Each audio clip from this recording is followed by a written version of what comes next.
14 hours. 14 hours.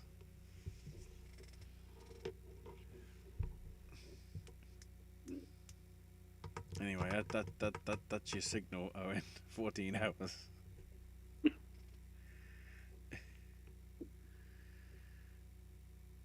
Uh-oh. Uh-oh.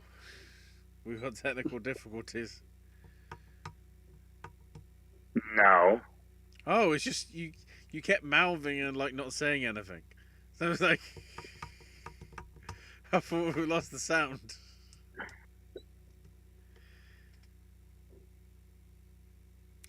God damn it! Now I'm trying to work out whether he's Danhausering me.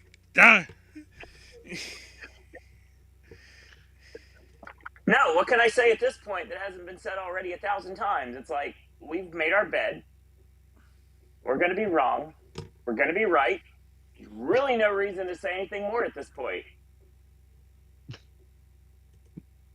Probably. I just end the show right now. Bye. All right. So AJ brought this idea to my attention a while back. And I was not really keen on the idea because everyone knows I really don't really have much to say. That was a redundant statement. When it comes to things I really like. Sometimes even things I really don't like, I don't have anything to say. So it took me a minute to try to sell me on this idea of doing this personal lineups. You guys do it and have done it for years. I generally don't. I kind of just sit back. Well, this year, since I was able to watch so many things, not everything I want to watch, but enough to have made a legitimate list this year, I thought, why not? Let's go ahead and try it. Maybe I'll be one of the cool kids this year and actually do a list. I still stand by that. I thought you did fine last year, even though you only saw the picture nominees. And this year I've seen a lot more than just well, no, but there's more picture nominees this year, so that's a couple more movies that I didn't have last year. So, unfortunately, I can't add anything that I haven't seen. The only thing that kind of jumps out at me is something that I feel like I could have ran if necessary was Cyrano. Because, again, the trailer gets me just as the trailer, and I can only imagine what the actual movie's going to do when I finally see the movie someday down the line. But I couldn't. And out of respect, I am also not going to promote another movie as well that I may or may not have liked. So that's not happening. So I'm sure AJ appreciates that. I'm sure the only other person on planet Earth that I'm talking about is Lorraine. So shout out. I know she's not in chat right now because she's busy taking care of some business right now, but she'll be possibly joining us at the end of the show. Yeah, what a weird opening. Yeah, we got a free agent on AEW Wednesday night. My name is Owen. Joining me, as always, we have Ashley. Yeah, this was an experience. I got a story about how I did mine, and I'll get that in a minute. And, of course, as always, AJ. Yes. Exactly. Yeah, again, nothing really to say at this point. So, I don't know how you guys did yours. AJ, I know, put a lot of meticulous thought process into his, because he's had a lot of more movies. I'm even a third. I've not even seen a third of what he's seen. Same with Ashley. And I don't necessarily know everything Ashley's seen, because he doesn't really, specify. But I'm sure he's seen, again, I don't think I've seen a third of what Ashley's seen. That being said, I literally laid on the broken love seat in the living room, watched Howard play Red Dead Redemption 2, and I took my phone that I'm currently filming with, and sure enough, I did my lineups. And then at 1 o'clock this morning, I came back into my room, which is what we're currently filming in, and I made a final decision. Now, I posted a snap of my list, but I kind of like grayed out everything. So it just said, if we pick the Oscars 2022. So no one has any idea what's going on. And that will be that way until right now. Welcome, Josie, to chat. She says, Clive, take a shot. Hey, Popcast team. Great and secret show by Clive Barker is very heady and metaphysical, but so far very interesting. Barker himself said it was the hardest book of his to write. Brian chimes in and says, which one of the three of you is going to get the best reaction tomorrow? We all know you guys can't top off AJ's reaction to Bennett Miller and Tom Hardy. I mean, you'll probably see that again if Macbeth overperforms. That's the only thing I could think of that would be big. Well, I'll stress this again. AJ's will come hopefully soon after it's live. Ashley has a way to make it so he's probably going to be the first man on the scene. And because of trying to upload things, mine's going to be way late and probably not until tomorrow, the next day, that it's actually going up. But I can assure you 100% that it is happening on the time. I'm not cheating or anything. 8/18, I will be doing a live reaction video, just like the BAFTAs. I went live, even though it took forever to get up. I still did it live, and I'll still do it live tomorrow. Brian says, of course, for me, I can't do my list since I don't watch the nominated films until after the award season, and when they're available digitally, I do one big marathon of one movie per day. Yeah, AJ, don't you do the same? Like the week of the ceremony, yeah. Yeah, which are the picture nominees, rest in the big eight, animated documentary, international feature, and at least one or two bonus films and text, which might be Nightmare Alley this year, depending on the nominations tomorrow. There's a lot of black and white movies this year. Apparently, that's just adding to it. So, yeah, that's what we're going to do today. We're going to take a little bit of nostalgia of where we all started back in the day, of watching Gene Siskel and Roger Ebert and the 2 thumbs up, 2 thumbs down. And they created something a long time ago, which is leading us to today. What happens if we pick the Oscars? Well, I think the ratings might be interesting, to say the least. We're actually going a step beyond them because they would just pick the winners after the nominees were already announced, and we're doing if we pick the nominees and winners. So and I want to... Go ahead. Good. I got a question for you before we get started. I think I remember you saying that you ranked them. Mm-hmm.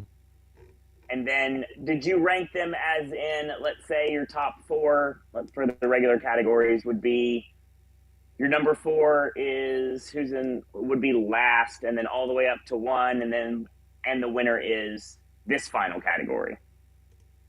This final person or final thing. Yeah. So make sure we're on the page. Yeah. So and so,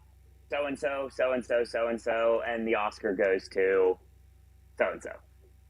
Yeah, each one will be 5, 4, 3, 2 winner. Okay. That's what I've got. I've got 4, 3, 2, 1, and then winner. So there we go. Also, you ranked them too. I did, 100%. Nice.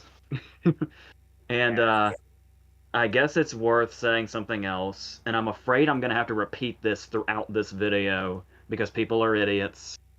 But yeah, we're not predicting anything, and we're not using just contenders. We're using any performance that happened in this year. It could be anything at all. Yep. Because I know there's going to be some moron that comes in here halfway and hears us say somebody that's like not a contender at all in the actual race, but that's not what we're doing. It's any performance this year is eligible here. Did you So, list any, like, just so we're clear, did you list any honorable mentions or anything like that? Or are you just going to kind of go into some, maybe a little bit of your thought process? Because I've got a couple things that I kind of had to cut at the last minute that I really didn't want to. I got a couple of categories that have that. Same. Brian says, as soon as I get off work and back at home, I get on the Oscars YouTube, film my reaction, edit, do a thumbnail, and then upload it. Josie says, I like you're not predicting, it's genuine. Yeah. Tomorrow it's also going to be half awake, too, so. So I think let's go. Oh, yeah, if you're live right now in chat, then feel free to chime in as well. Interesting. Brian says, other than Best Picture, I have a prediction of what AJ's number one is going to be in the other 7 categories, but I won't say what it is. Ooh. I mean, I'd say figure out mine, but I mean, everybody's going to know what mine is, so you're good on that. So maybe. I feel like Maybe. I feel like my actor win is already a dead giveaway. But everything else, I'm curious. Supporting actress is probably obvious too, but I'm curious what he thinks the others are. Yep. So let's get this started. So we're gonna do the Big 8 like we've been doing since August, but then again, this is if we pick the Big 8. Now I'm positive if we did all categories, this would be very, like we did the tech categories, I'm sure we'd have a much different list without question. Especially me, because I'm very, very much at a disadvantage, because the only thing I could run is Ghostbusters and Spider-Man. So basically. You'd have visual effects covered. Yeah. Pretty much. Josie says, throughout the video, I am going to tell you guys my personal lineup consisting of, take a shot, not of films of this season, but older movies I've checked out over the past couple of years, subject to change in subsequent streams. That's cool. Yeah. It's kind of like a couple seasons ago when we did the best of the decade lineups. Yeah. So I think that was the last time I participated in this. When for many reasons, I crowned Silver Linings Playbook as the end-all be-all of the 2010s.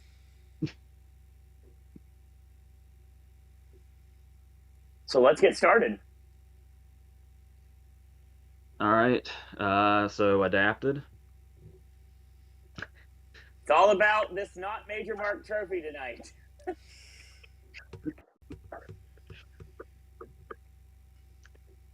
Yes.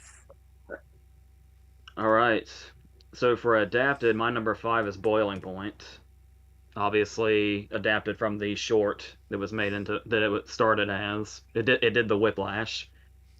And yeah, obviously a lot of it's the filmmaking, but there's so much dialogue going on here, and also a lot of subplots and a lot of different characters, and all these different characters have a lot of different facets to them and things going on, and it's like that's like you would think it's all about, you know, the one take and the filmmaking and stuff like that, but that's really, as far as like the amped up tension of it, a lot of that's going to be in the writing also. So that's number 5. Number 4 is Macbeth, which would be higher if, you know, it wasn't the fact that Shakespeare is already Shakespeare. But the reason that it is here at all is the way that he completely shaped it into a totally different thing in a lot of different scenes. And how, like I said, a lot of the monologues that would typically be given to the audience are between characters now, and the way that he's utilized different characters here, like the old man having this really big significant. Usually, the old man's just a one scene spectator, just to say, oh, this is what happened after Macbeth became king, and now the old man has like this really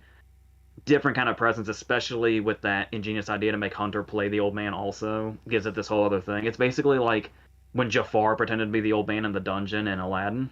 Is basically what it is. And yeah, and obviously the utilization of Ross, which we've seen in like if you look back on the history, a lot of stage adaptations have made Ross more significant than he is on paper, but especially here, like making him basically the puppeteer of everything was ingenious. So you can still take dialogue that will not change at all and still make something almost unique to like totally unique to what it is. So that's why that's here. Pretty much the same thing for number three, which is The Green Knight, where he took a story that's like really sort of basic, and a lot of it skips over a lot as far as the journey goes, and to basically take that part that skipped over in the original story and make that the movie is as far as the creativity goes with what was already here visually and having a story that's already here that already has that mythical feel, and to add your own like taste of that into it with the different individual stories in between is amazing. So number two is Shiva Baby, which I believe is also started as a short from the same filmmaker, and basically exactly what I just said about Boiling Point, as far as the characters and where they're coming from and how everything collides, and it's it could be all about the filmmaking also, but as far as amping up the tension, yeah, exactly what I said about Boiling Point, with Shiva Baby, just kind of tenfold in a way. And yeah, so my winner in adapted is something that I'm really surprised actually has made the splash that it has in this category throughout the season. The supposedly unadaptable book of Dune being turned into this.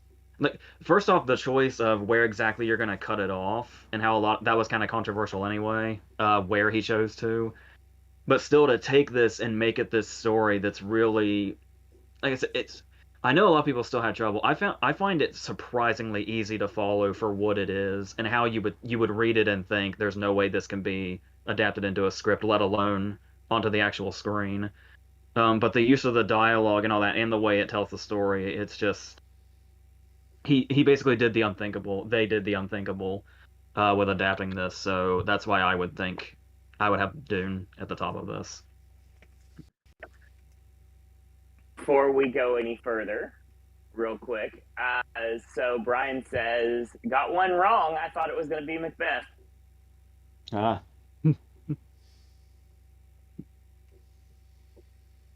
Brian does a big 8 lineup of each decade for what films in the Criterion Collection. Also, don't go any spoilers, please.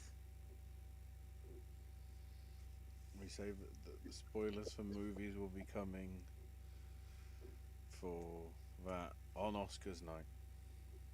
Yeah, 100%. Ashley, what do you got? Best adapted screenplay. I mean, I guess if I have to rank them, number 5 would be Power of the Dog. I think it is a very sort of strong screenplay. From what I've read of the book, it's also a good adaptation, which is something that is always key to like this sort of like category thing. So yeah, certainly a good job with getting the. I mean, there's a lot of conflict in all my nominations to some extent. Um, Number 4, I have to give to Dune. Um, I it's annoying because it's just I want to put it higher, but it's just because other versions are out there, and for what it does, like AJ said with the source material, it's one of these like Tristram Shandy cock and bull story sort of like unfilmable things, and yes, they have made it filmable, but one, they sort of did it before. Okay, they were messes, but like they're glorious messes. But at the same time, it's also with the original material, it doesn't fully like hit that sci-fi itch that I am a good fan of. But it's certainly a very very good, I'd say, mainstream or mainstreamified. I'm making words up. Yeah. Version. Um, You mean easily accessible, basically? yeah, basically. Um, Number 3 is The Lost Daughter. Like the fact that as well, this is obviously a debut job from Maggie. Just like a fascinating sort of adaptation of where you think the story's going, and you know, you sort of don't know. Which it, considering what happened with her last film, what was it, The English Teacher? I'm trying to remember the name of it. Like kindergarten teacher. Yeah, that one, which was like The English teacher, Julianne Moore. yeah, it was something like that though. Just she obviously has I mean, the thing that hurt that one in terms of like getting adapted is because it obviously was adapted from a foreign film, and weirdly for foreign film adaptations, it actually stayed relatively faithful to the original film, which is weird because so many of these get completely lost in translation. But you know, I really rate that. But then the two that I feel like the most passionate about, number 2 is The Green Knight, because like I'm trying to work out if there's anything that I haven't liked from Lowry, because even Pete's Dragon was actually pretty good, which is probably saying a lot because it's probably one of his weakest films compared to like his other stuff. But like, Have you seen Saint Nick? I've seen Saint Maud. I will. Saint Nick's kind of a piece of shit, but All right. it was early in his career, so we'll give him a break. I've only really seen probably Ain't Them Bodies Saints, and then like nothing between that and Pete's Dragon, because I think after that was Ghost Story, or they were roughly the same time. Certainly over here it was like 6 months between them anyway. But like Lowry not sort of backing down on trying to do something mainstream and trying to go, I don't want to say Arias, but that sort of thing. Like, he knows what vision he wants, that's what he's going to do, and you're going to sit on for the ride. I mean, it's annoying because I can't say he's the new David Lynch, because David Lynch never really had a successful mainstream film. Whereas, you know, we're getting Peter Pan and Wendy. Please be good. Please be good. But yeah, like, the amount of like stuff that happens in that, even though not, it's like everything happens in it and nothing, because it's literally just a guy coming to terms with his fate. Which I've just realised for one of my nominations later, that's going to get a bit awkward if we're not allowed to address spoilers.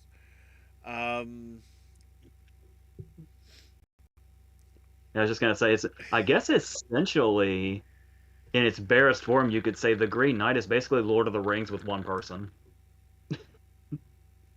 Yeah, to some extent. Certainly, yeah. Except there was slightly less sex in Lord of the Rings. Probably. And then number 1, because I'd like to see things get given a chance on a big screen, my number 1 is Coda. The fact that it accurately sort of is trying to reflect a deaf sort of family, and it's not trying to do it in a stereotypical sort of fashion like you see with a lot of the things, like how you get all the problems with, oh, we just cast people that have no, you know, we casted Jamie Foxx to be Ray Charles because he's blind, like like, I mean, not to say that that was a bad performance, but it's like casting people sort of in roles that they aren't fit for.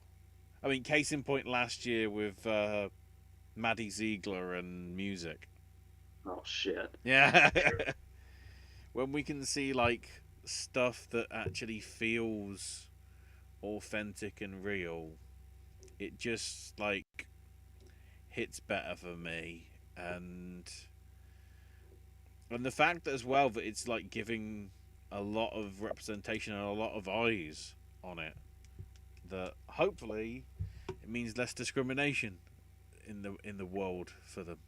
Hell, I've just seen a video this weekend of Tom Scott, the YouTuber, along with a blind woman, flying planes while being blind, which as a concept seems weird, but when you see it in execution, it's actually pretty awesome that they get to experience the same things that everybody else can, and diversity for the win.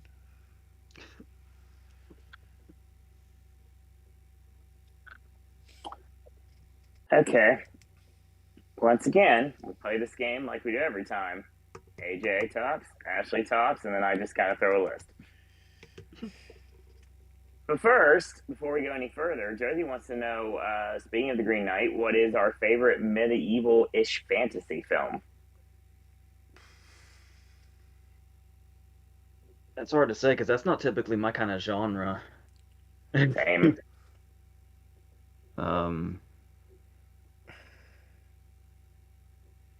Don't fail me, Google. Bring up a list.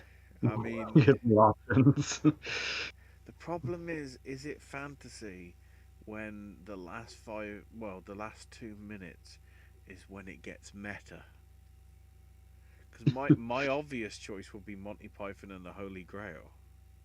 Yep. That's a good choice. It's just when it gets meta at the end, and it's like, yeah, stop filming. It's an illegal film. They've managed to behead somebody. What the hell? I'm gonna go in the same comedy vein because it's me we're talking about here. I'm gonna go Robin Hood Men in Tights. Yeah, because I'm looking at the list here that Google's giving me, and so many of these are shit. Like, What was the? I mean, there's Army of Darkness, there's Willow, Lady Hawk. I do like Lady Hawk a lot. Maybe I'll say that as a filler answer. What was the one with blooming Sean Connery? That's annoying because it could be like 3 or 4 different ones. You like Dragonheart or No. First Night or No. The murder mystery one, the monk one. The Name of the Rose? Yeah. Okay. Like how That's far the into thing. Connor's Are we do we have talking to get? about Prince of Thieves for that random bit that he has at the end?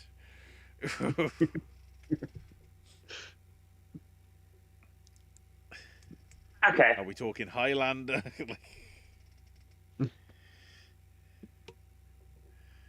Josie says, not set in stone yet, but for my oddball eclectic lineup, The Abyss, Being There, Happiness, The Holy Mountain, Three Colors Trilogy, Defending Your Life, A Matter of Life and Death. That's a mix. That's a lot. Yeah. That's a letterbox feed that I'd be intrigued by.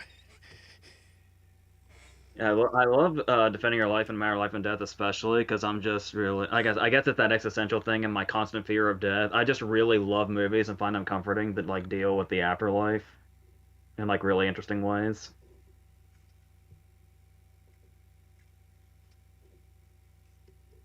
Josie said, love Men in Tights, love Willow, Lady Hawk is really good too, love Dragonheart.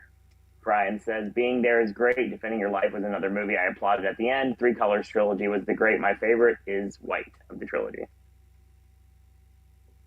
I think White's mine also, and that's a pretty controversial opinion. So He says Red. Yeah. See, I get I it. would just about give the edge to Blue, but there ain't much between them, in my opinion.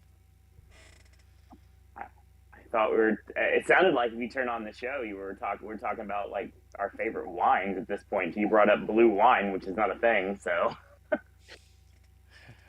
Star Wars: The Last Jedi. Jesus. Favorite Afterlife movies.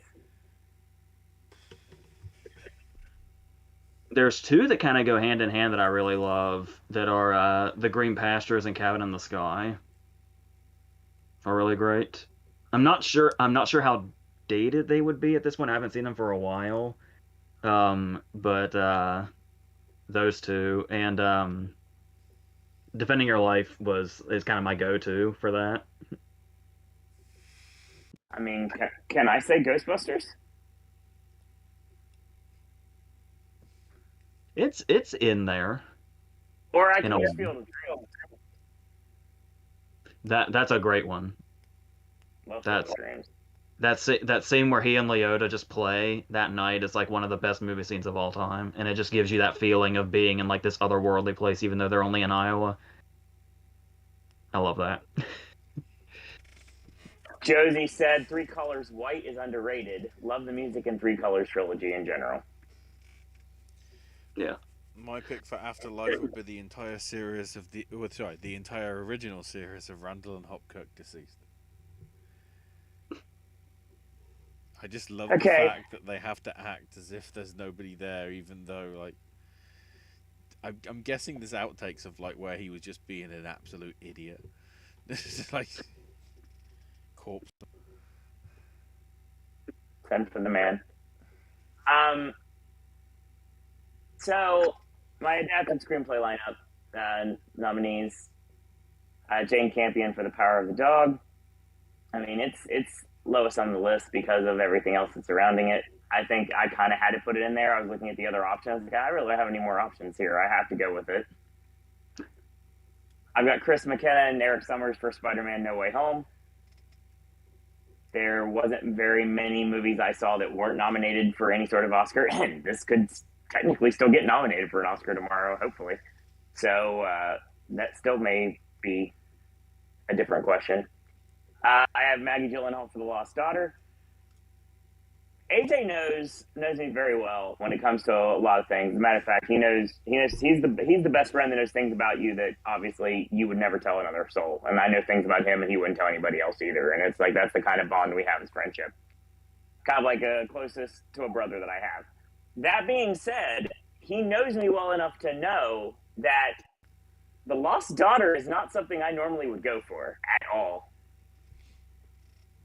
I love how real you got just to say The Lost Daughter is one of my choices. It's like we just had a moment here. Yes. As Ashley's yawning in the background. Needless to say, I'm tired, damn it. So am I. I haven't brought the coffee because I realise that I've got to get to sleep. Otherwise, I will sleep through the Oscars. I can't. I have to work in the morning. I know. Obviously, my runner-up in this circumstance, probably like a 1A, 1B if it comes to me at this point, would be Ryosuke Hamaguchi for Drive My Car. Nice. Another movie, once again, 3 hours is not something I usually can commit to, but between that and pretty much anything Tarantino's ever done and The Irishman, these are all 3-hour films that I can, 3-hour plus films that I can actually completely love and be awake for, which is difficult for me. But yeah, I love Drive My Car. And that experience of watching it in a packed theater in the afternoon was just unreal. But if you're playing along at home, come on, you have to know my best adapted screenplay lineup is Stephen Levinson for Tick, Tick, Boom. Come on, it's me we're talking about here. It makes perfect sense. And just the words of Jonathan Larson coming through on the silver screen as perfectly portrayed by Andrew Garfield, and we'll get to that later, obviously. Just fantastic. Just a fantastic experience, and just being able to have a smile on my face the entire time I was watching the film. And yeah, his screenplay, just gold, Jerry Gold. and I couldn't think of anybody else I would think that would deserve Best Adapted Screenplay other than Stephen Levinson.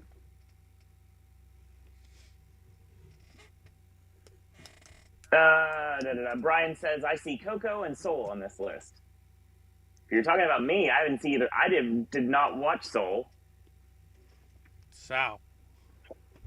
I liked Coco. Coco's good.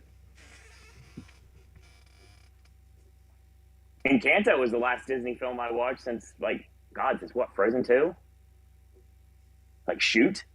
I'm pretty sure. Well, there's Flea, technically. In a wild roundabout way, yeah, that's very true.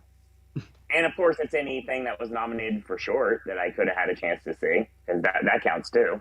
But full length Disney movie or Pixar movie, either one would be, yeah, Frozen 2. Weirdly enough.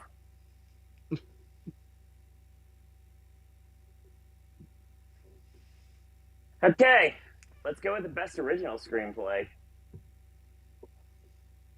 All right. My number 5 in original is Belfast. I had kind of an epiphany in the middle of my top 10 video that I don't know that I had thought about before, where I started comparing Belfast to Jojo Rabbit. The way it balances joy and tragedy. Yeah. That's very fair. And it's just, I'm just so... And I said, people try to dismiss Belfast as an Oscar bait movie, but just the more I think about Belfast, the more impressed I am with it. And it's easy to get, once we were just talking about with Adapted, it's easy to get caught up in how it looks visually and how impressive that is. But it always comes down to the writing at the end of the day, also, and that's the jumping off point. And Branagh's always been a really talented writer, even when he's just adapting Shakespeare, which is like over half of his filmography, but or Agatha Christie now.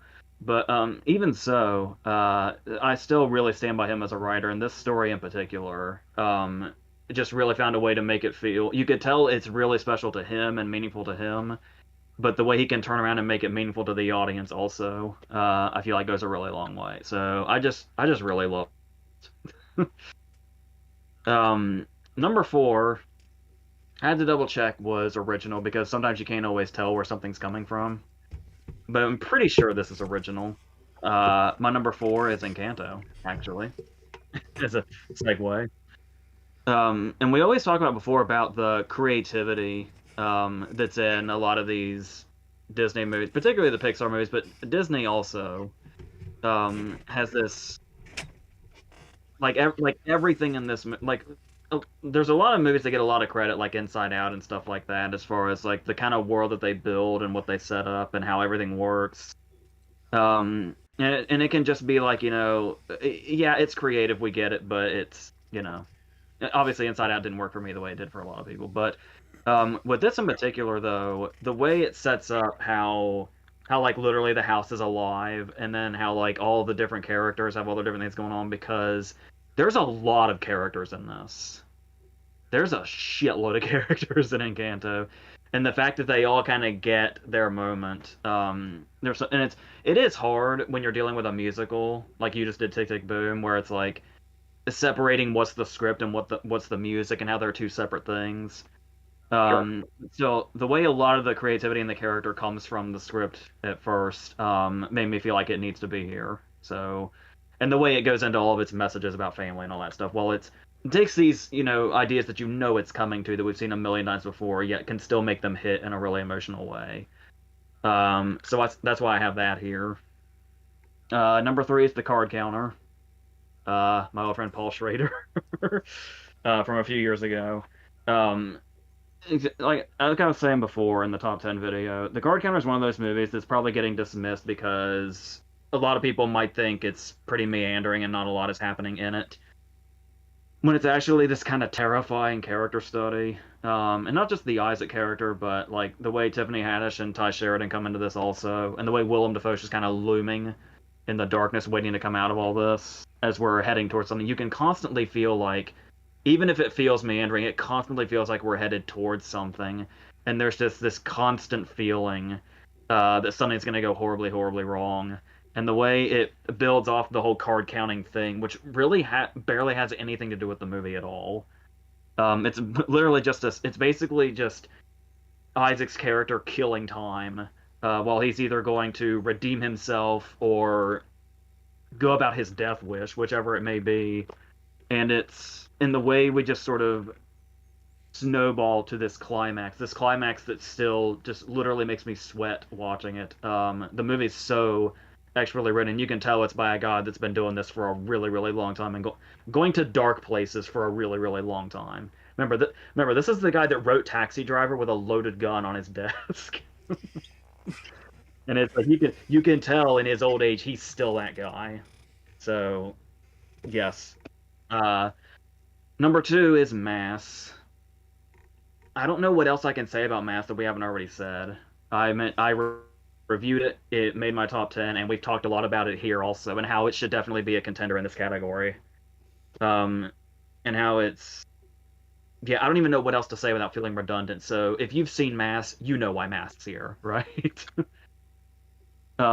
So my number one is going to be The French Dispatch, where we've got like I was saying before with Wes Anderson. Not only can he create these worlds and all these really weird and interesting and memorable characters, big and small. He can have a main character be great and memorable, or he can have somebody that's going to have 10 seconds of screen time, really memorable. But like I said, the thing I take away from Wes Anderson's movies the most is how funny they are. Like it's like when you think about like the high voices in comedy right now as far as movies, you almost don't even think of him because there's so much to talk about with his movies on the technical aspects and the sophistication to them and how precise everything is. And they're known for their quirkiness, but it's the comedy that keeps me coming back to Wes Anderson, and this one has that in spades also. You know this, and you were there when it happened, so you know it can back me up on this. Wes Anderson is such a comedic genius when it comes to his writing. He got me, of all people, to laugh at the Grand Budapest joke when the cat got thrown out the window. You are very anti-cat violence. 100%. And when Willem Dafoe just chucks that thing out the window, I remember the sound of you cackling. Yeah, 100%. It was that well done.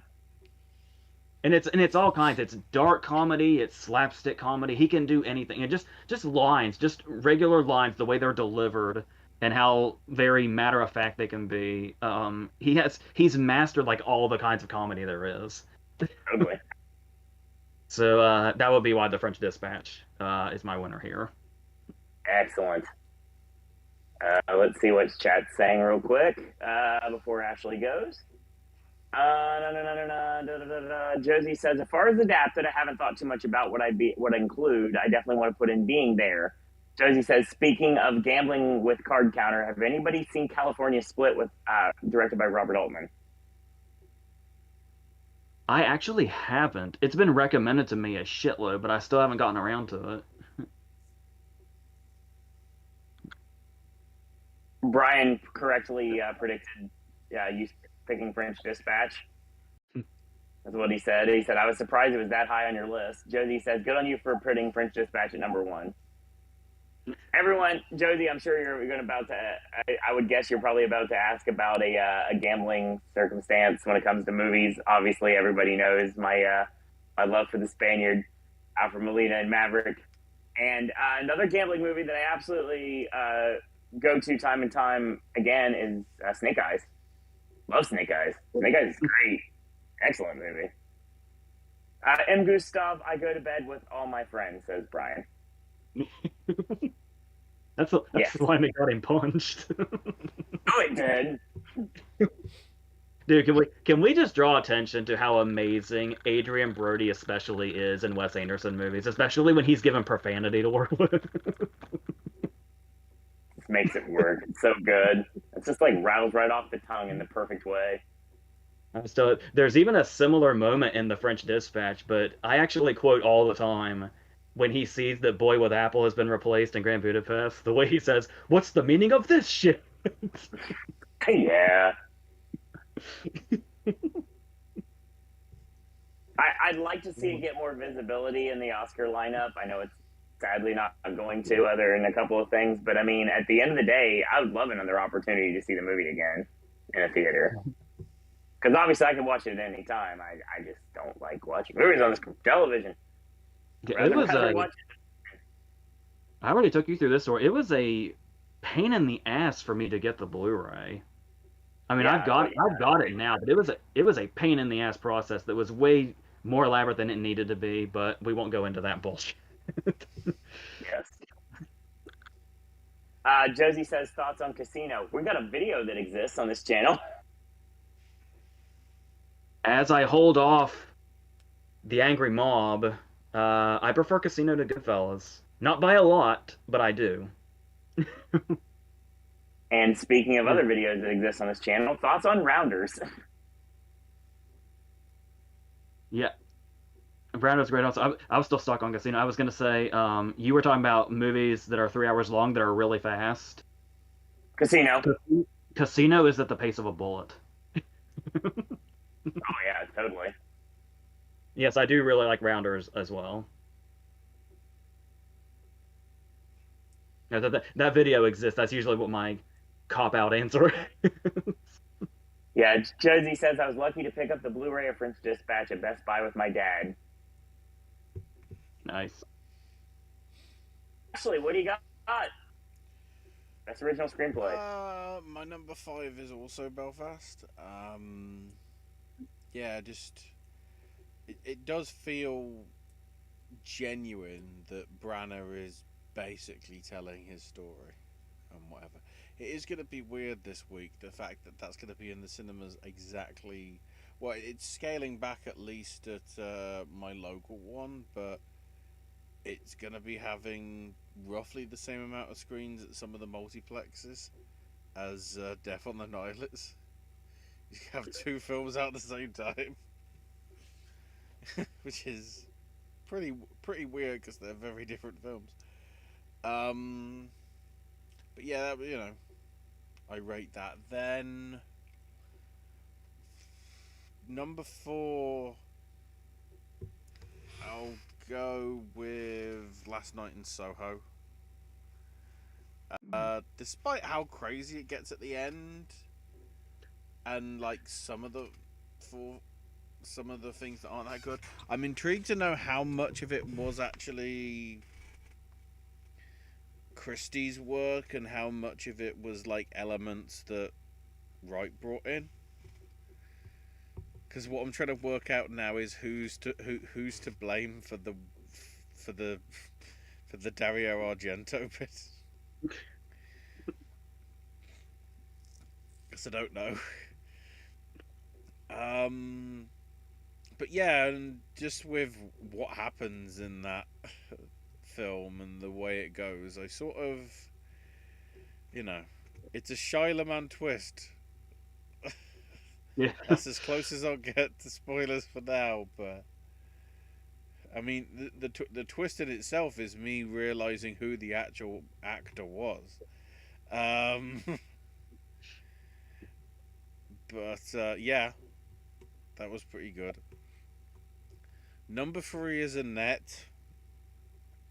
Yeah, there is a connection, obviously, with Edgar Wright and the Sparks brothers and everything.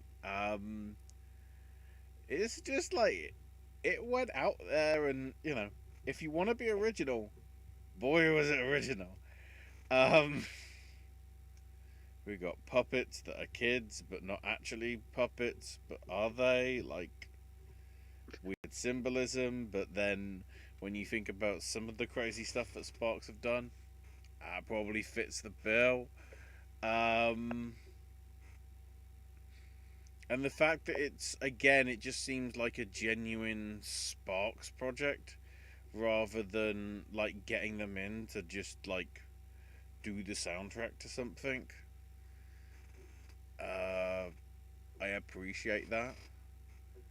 Number 2 is Licorice Pizza. I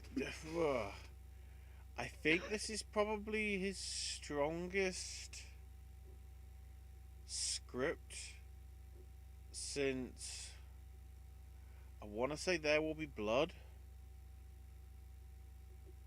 because I'm trying to think what came in between. I know Master did, and I know Inherent Vice did, and Phantom Thread. That's just them three. Yeah, I think so.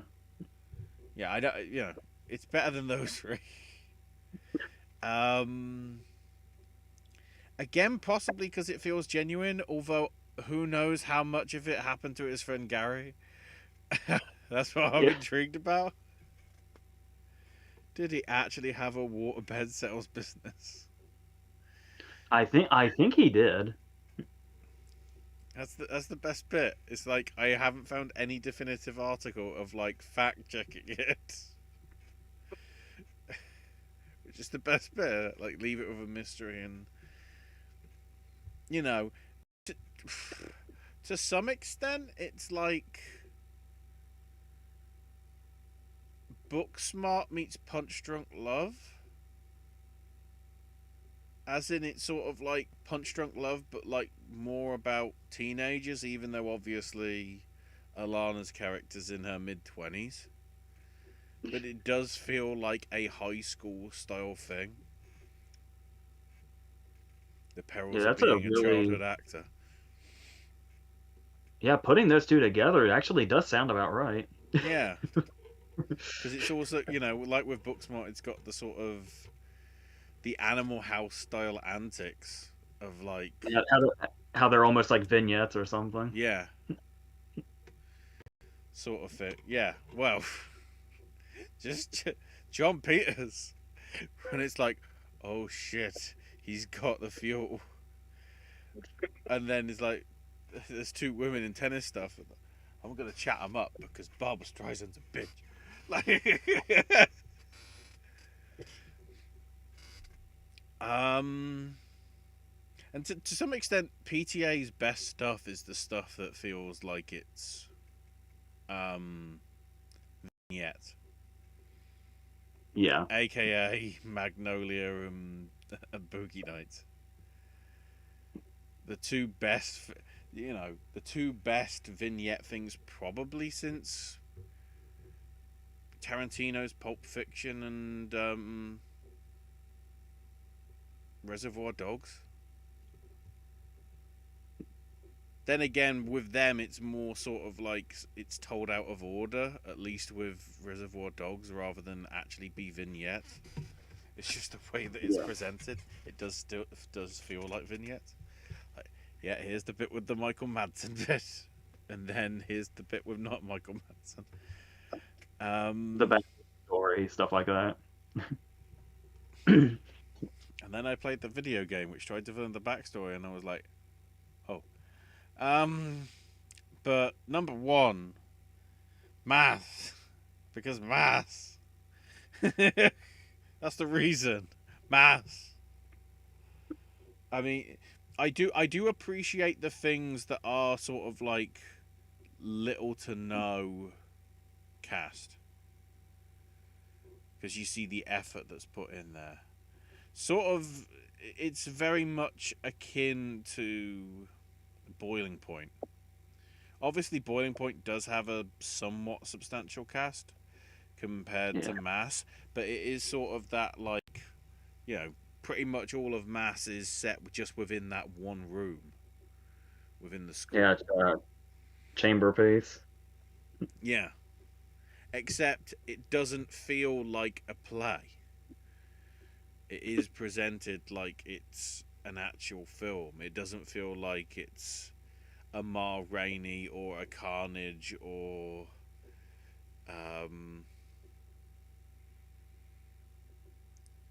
like Inspector Calls.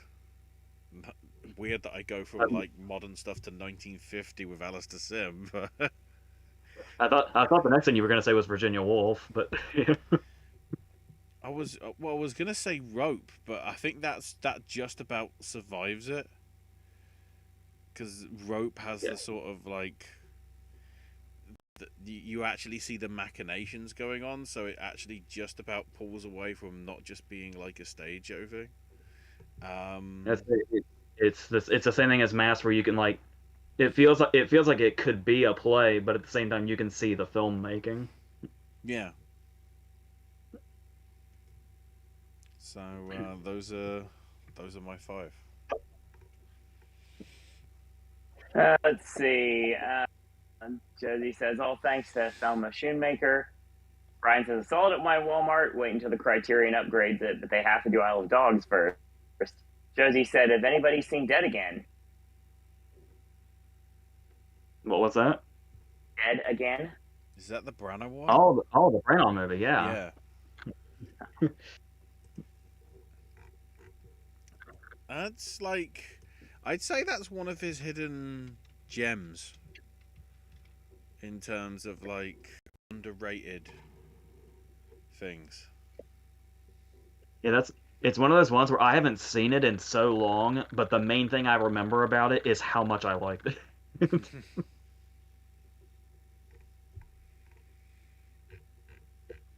Phenomena from Dario Argento. That is one I haven't gotten to yet, actually. I hear it's fucking insane. Not that'd be surprising from Argento, but I hear it's like one of his more particularly insane, which has me very excited to check it out. All right. Josie did confirm he did have a waterbed business and also brought up the Goofy movie scene with the waterbed scene. Perfect cast. Interesting thought process from Josie. She says, I have a theory that Alana's character is actually a teenager pretending to be older to hide the fact that she dropped out of high school. That makes the movie a lot more comfortable, for starters. Yeah. I love this idea, and we're running with it now. I mean, let's ignore the fact that Alana Haim is actually that age, but we can ignore that because she looks younger. I was today years old when I found out that David Bowie not biopic Stardust that also has Mark Maron as like Bowie's US friend.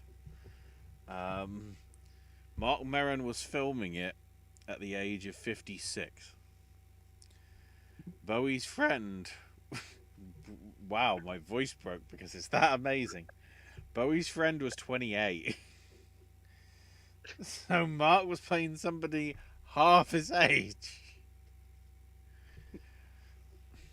There we go. I can't say one word right now. I'm just not going to. So there. Let's see. Okay, cool. Anything else I'm missing? Okay, cool. Best original screenplay. And my number 4 is Aaron Sorkin for being the Ricardos.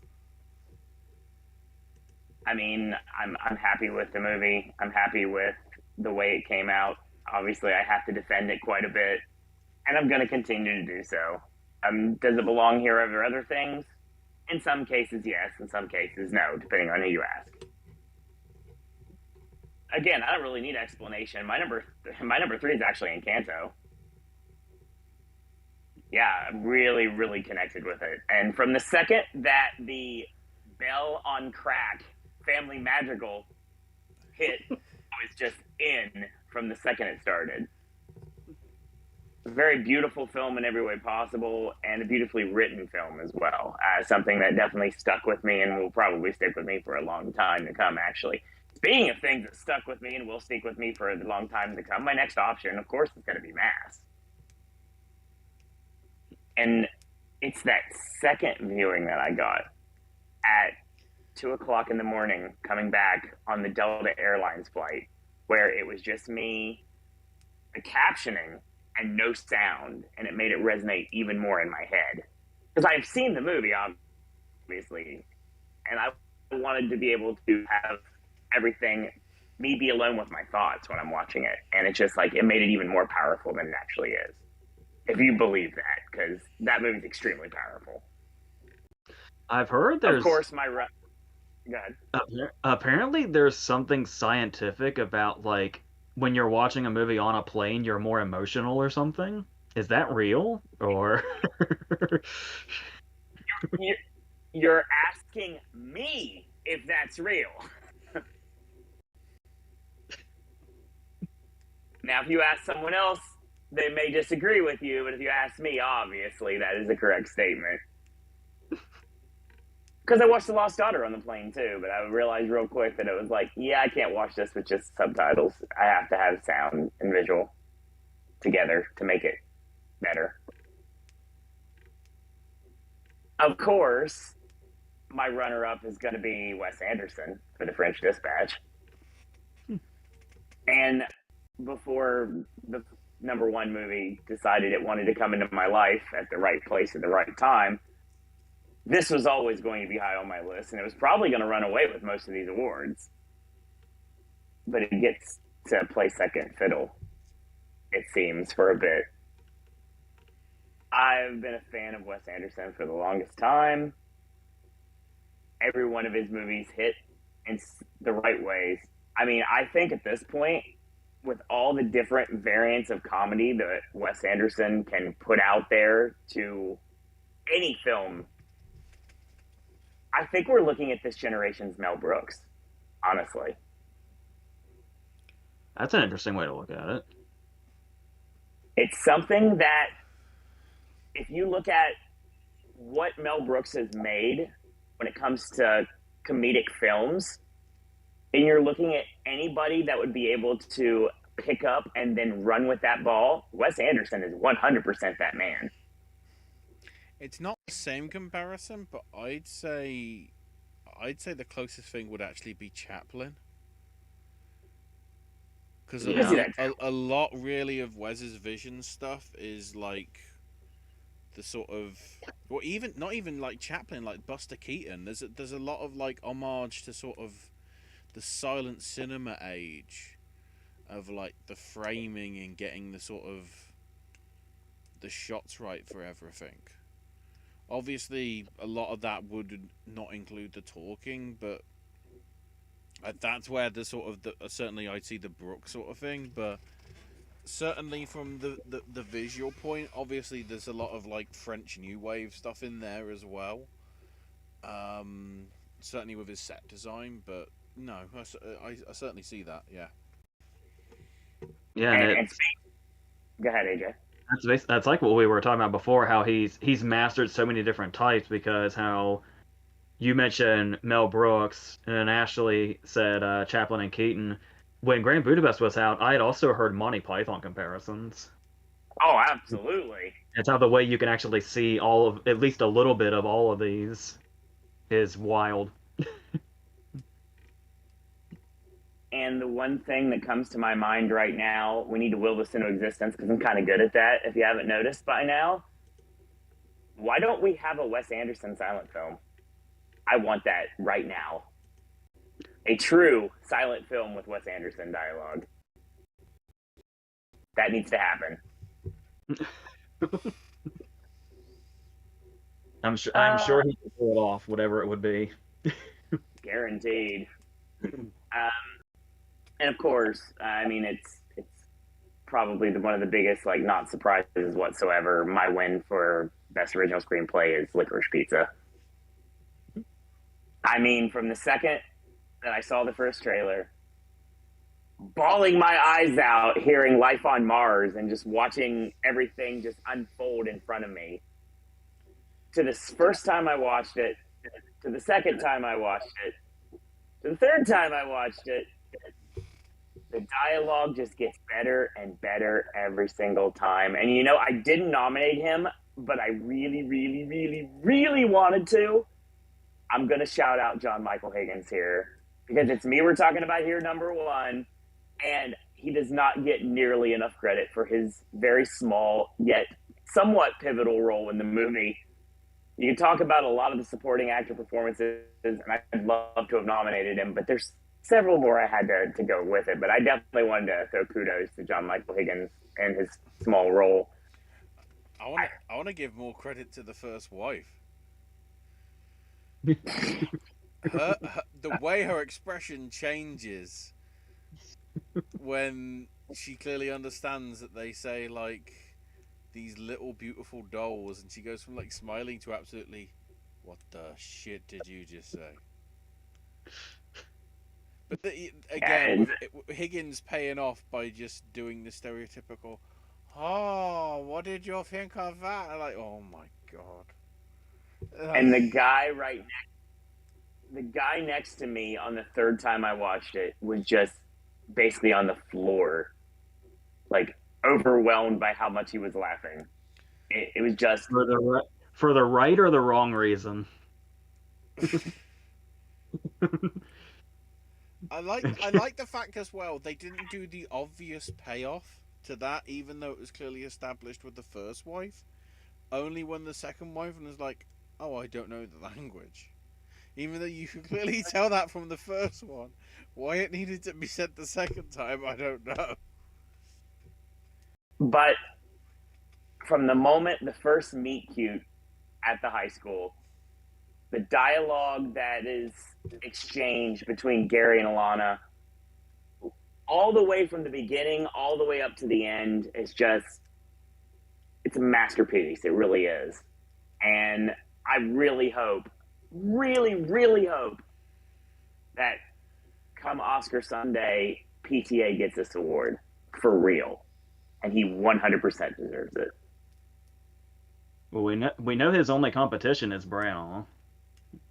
Yes, exactly. But I'd feel pretty good if I was PTA right now, and I guess that's all we'll say until we do a video. And one more thing just on that, I just want to clarify, since it got brought up, and I did mention it in my review, but that whole thing about how the John Michael Higgins scenes were apparently what caused controversy about Licorice Pizza. Weirdly enough, not the age difference, the John Michael Higgins scenes, but I still say it felt pretty clear. John Michael Higgins is supposed to be the butt of the joke in those scenes, right? And not his wife. Oh yeah, yeah, definitely. But I don't know why that was a controversy, because I feel like that's so clear. Yeah, the only thing that film was missing was Terry Funk.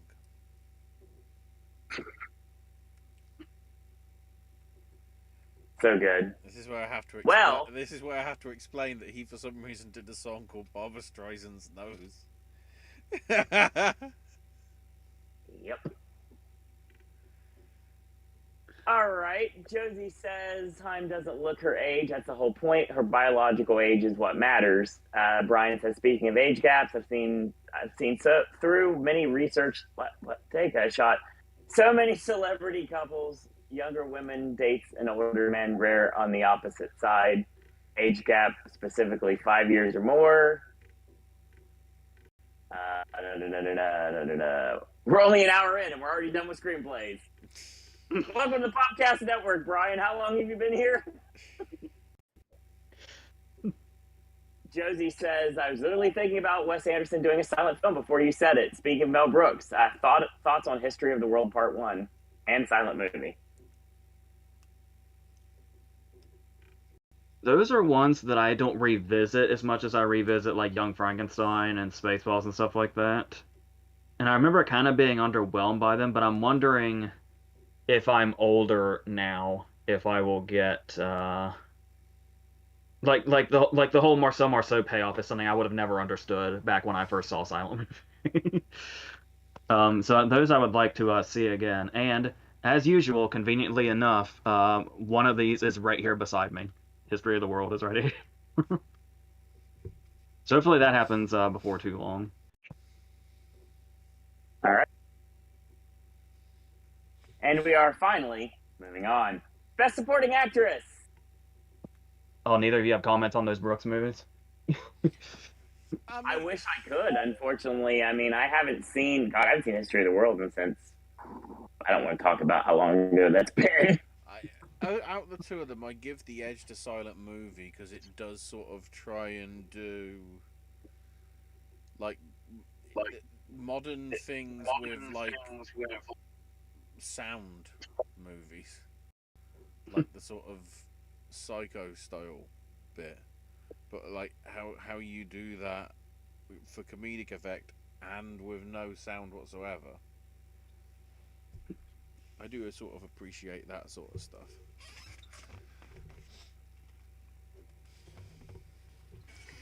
That's when it was done good, and then Scary Movie 4 happened, and 5, and to some extent 3. The first two were pretty good. It went off a cliff after 3. Brian also alluded to the fact that we've apparently been doing this for 5 years now. Sounds about right. Yeah, because All right. the spotlight. I never forget the spotlight train.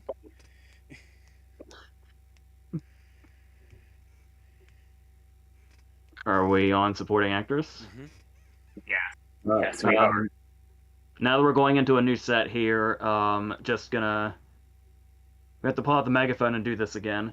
Just in case you're just tuning in and or are a complete idiot. This is us doing if we pick the nominees, but we're not just doing contenders. We're doing any performance that happened within this year. Ready? Okay.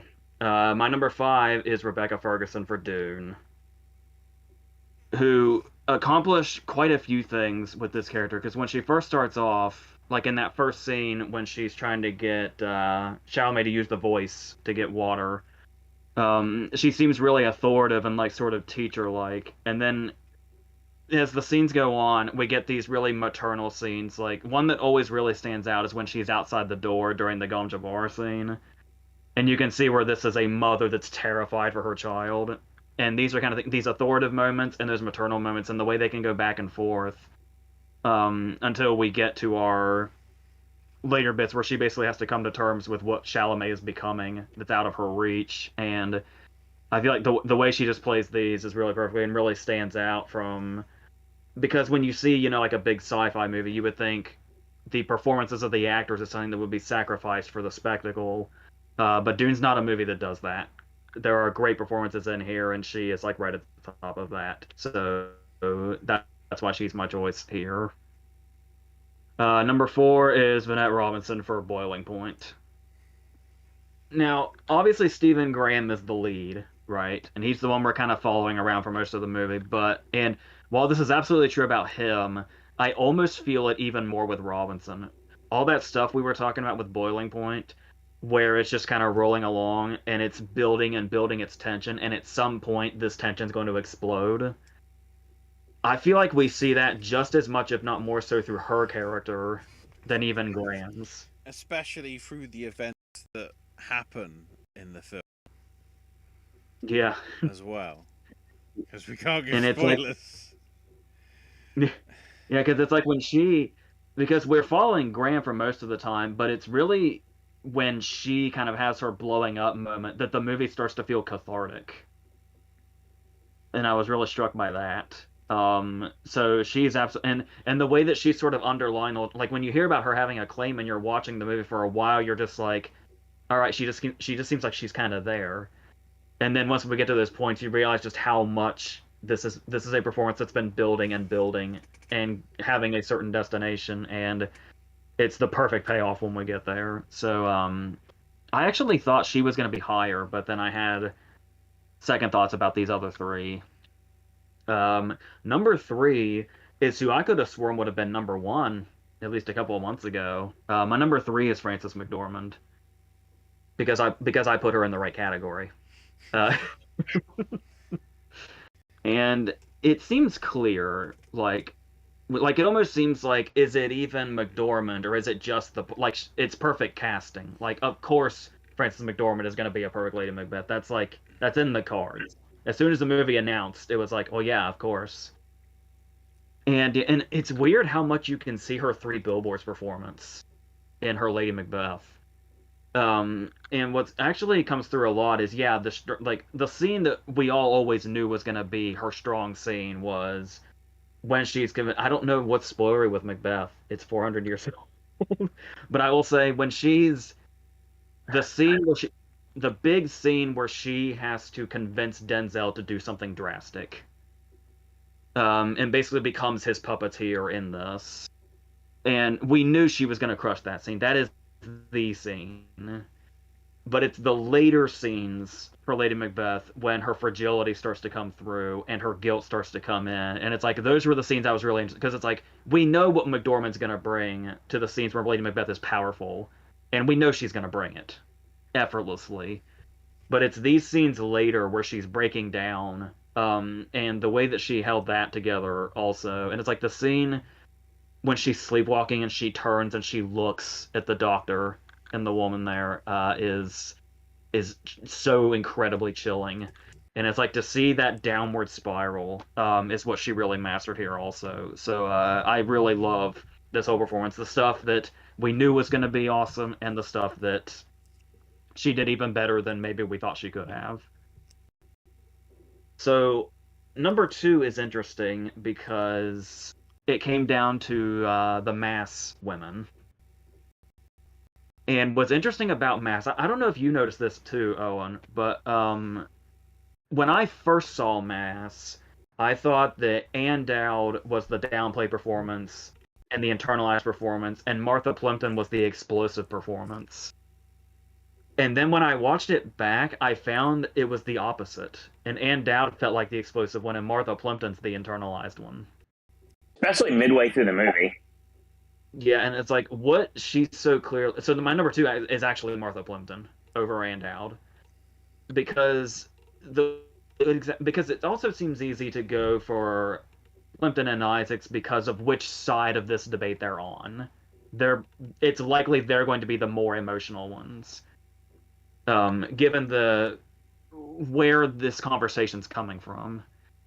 But the way that what happened is so incredibly internalized in Plimpton, and the way we can really see it just in her expressions and the way it's eating away at her. And it's kind of like the same thing as Vanette Robinson, where we're just waiting for the explosive point to happen. But how long Plimpton has to stretch this out through almost the whole movie before she can reach that point is where it was really starting to sink into me that this might have been the more difficult performance to achieve than what Ann Dowd did. As incredible as Ann Dowd is, I would never want to take that. Ann Dowd's last scene especially is like so just blindsides you. But yeah, it was really Plimpton that started to stand out to me the second time I saw it and the more I think about it. So that's why I went with her. And I'm assuming number one is obvious.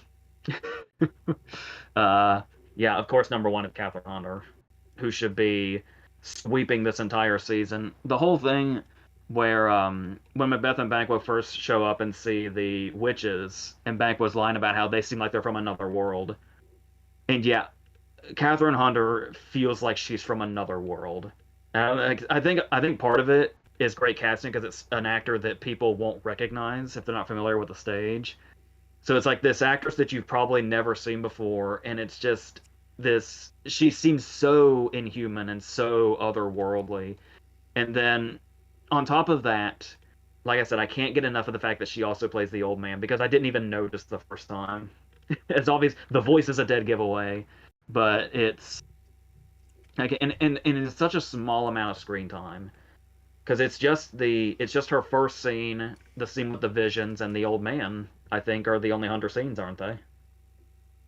And the impression that leaves is one of the might be the performance of the season. Like of the three other categories here where we have winners, I think Hunter's performance in just these three scenes is the performance of everybody we're going to talk about in any category. So she took this with ease. Okay.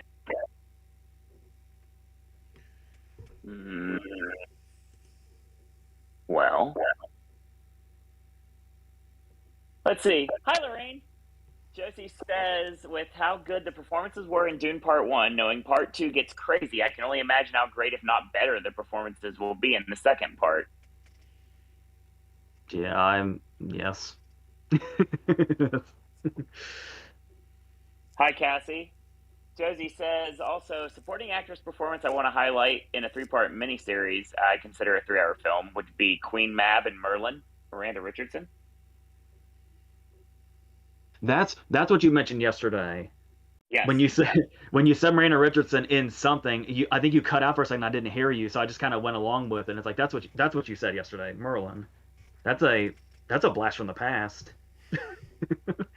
Sam Neill. Yeah. Brian says, I got my best actress prediction wrong with McDormand. I'm 2 out of 7 right now. Yeah, the right movie. Yeah, accurate. Ashley, best supporting actress.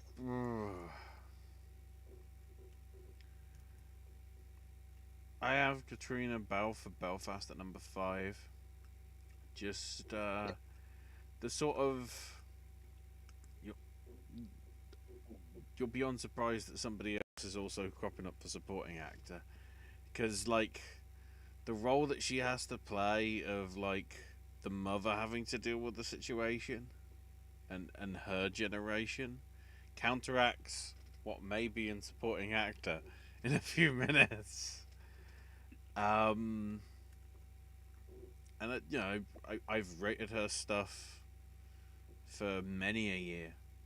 I think she's very underrated in Ford versus Ferrari / Le Mans '66, whatever you want to call it. And yeah, I was a fan of that. Number 4, I give to Jessie Buckley for Lost Daughter, because again, there's some synergy here that might be spoilers for my list rather than spoilers for the film. But you can't really have one without the other, so the young Lena needs to have her experiences, and I think she does a very good job with the, I'd say, somewhat limited time that she has, because obviously a fair bit pivots on older her, but you sort of do get the sort of like the cracks beginning to show with that bit. Number 3, to steal the thunder from I can't remember which awards thing, but Anna de Armas for No Time to Die. Because there was like a female character that wasn't about sex or about convoluted relationships.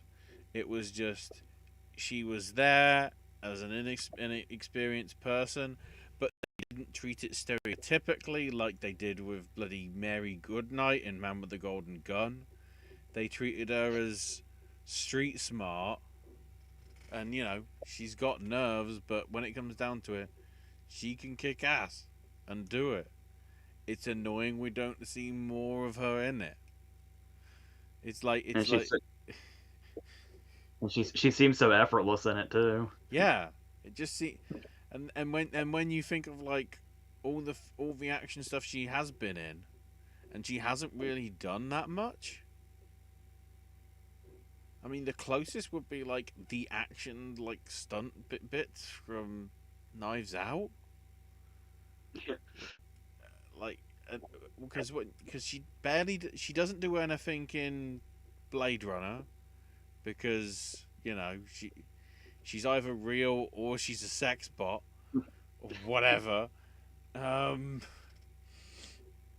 it's essentially a normal Bond girl. Well, no, because like the way she's portrayed with Kay, in the opening bit, it does seem sort of like she doesn't seem like a replica. Well, did they determine whether the sex bots are replicants? I think they're just like holograms. Yeah, but it's still like, is it, even though it's a hologram, can it still be a replicant We're getting too meta. Oh wait, don't bring that. Mark Zuckerberg will take us down. I think they'd be two separate things. But yeah, that's like, I want to see her in more action stuff. So it's annoying that it's awesome that she's gonna be Marilyn Monroe, but at the same time it's annoying because it's like there's something there. I mean, you know, It's sort of like I didn't expect Emily Blunt to be able to do good action stuff, and then Sicario happened. Not to say that this is all because of Denis Villeneuve, but it might be a factor. Well, even Edge of Tomorrow was before Sicario. Was it? Oh god. I The year completely before. forget about that because I don't know what the fucking title of that film is. Is it Live, Die, Repeat? Is it Edge of Tomorrow? Is it Live, Die, Repeat, Edge of Tomorrow? Which is it? God damn it, Doug Lyman. Make your mind up. Is it Jumper or Cardigan? Or Cagoule? But yeah, I would like to see more of her, and like, and then not done as a stereotypical sort of like old Bond. He shags her in the end sort of thing. I'm just hoping that that character does continue on, and also in a not sort of like mentor Felix lighter sort of way, like we saw with Casino Royale and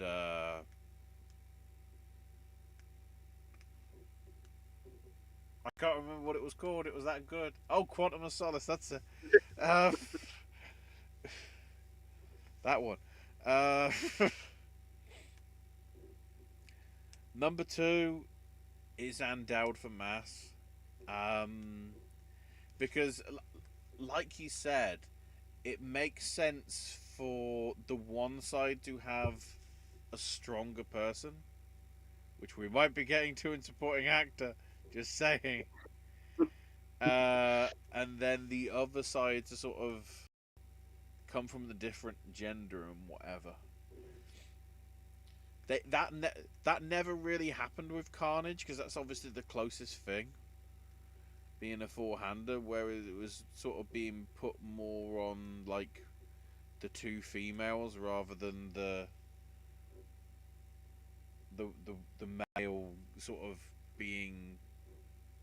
I wouldn't say confronted by the female, but it's them two that sort of have the most sort of feelings between each other for the actions of what's happened. And yeah, my number one is also Catherine Hunter because I want her to be the new Mark Rylance. Like, oh, okay, Mark Rylance's first sort of big thing wasn't really sort of the physical work, but it's more a case of like having seen a bit of her stage work that she has done before this. It's great to see that they sort of haven't hampered that vision of. I'm trying to think whether one of the uh, versions of Macbeth that I saw as like live streamed theatre also did the same thing of having one person just generally portraying the sort of what the witches are sort of thing. Like I think there was one where it was like sort of a multiple personality disorder, like Gollum and Smeagol. Smeagol, yeah, that sort of thing. Um, so yeah, I'm just trying to work out what she's able to do next, though. Would it help?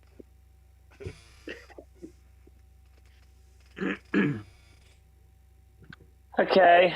Brian says I was predicting Mcdormand for AJ's number 1 for lead. So there you go.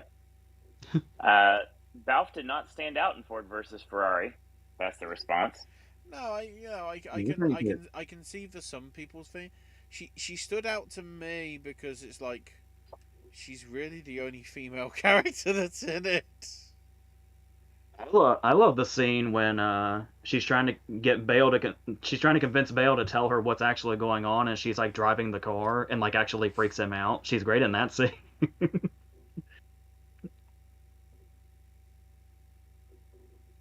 Josie says another great supporting female performance.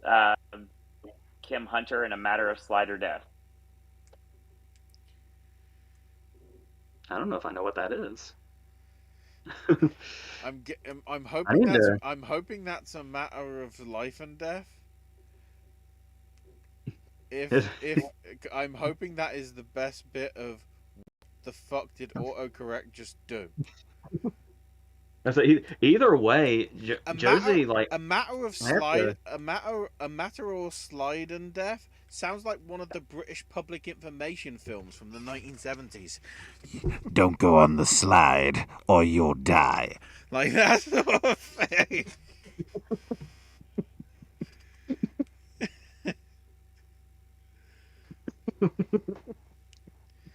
I think I purposely did that in the style of the trailer voice from fucking Don't. The Edgar Wright one, didn't I? See that? yeah, Josie's making me have to like make a whole watch list. I'm behind. Brian says, In No Time to Die could also be a bonus film from the tech categories for my marathon. Said, Blunt's the only good thing about Sicario. What was that? Blunt is the only good thing about Sicario. Them fighting words. All I will say is she's the best thing about Sicario. I love everything about Sicario, but if you're saying she's the best thing about Sicario, I will not fight you. No, the wording was the only good thing. I'm I sorry. I will ignore. I'll ignore parts of that. I'm sorry. That's that scene with the family and Del Toro. Holy crap! Josie says, A Matter of Life and Death. Yeah. Brian says, so Ashley is saying Hunter is going to say, will it help in a future movie? Might not be. It might. I can't remember what he said in Don't Look Up. All the time. You're gonna die alone, I think is his big line in there. Yeah, accurate. Brian says, we're not mistaking it with Matter of Loaf and Death, even if Logo-Rama was awesome. Yes, Logo-Rama was amazing. You remember back in the day when the animated shorts were like fun? I do. Pepperidge I Farm miss them. Gamers. And now it's just Erico. Erico!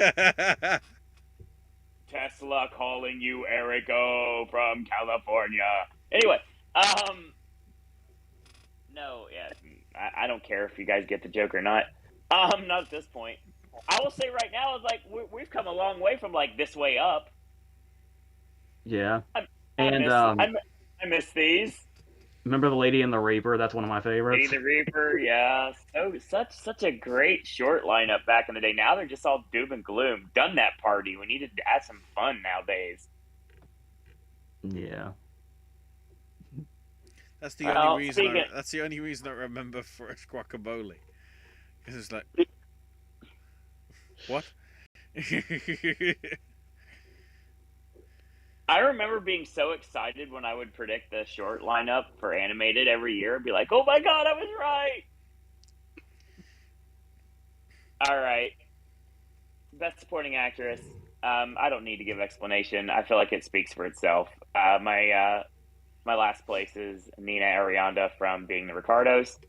I think she's great as Vivian Vance. I think she has a lot to do, too. And she's very pivotal to a lot of things Nicole Kidman has to do, and a lot of things J.K. Simmons has to do.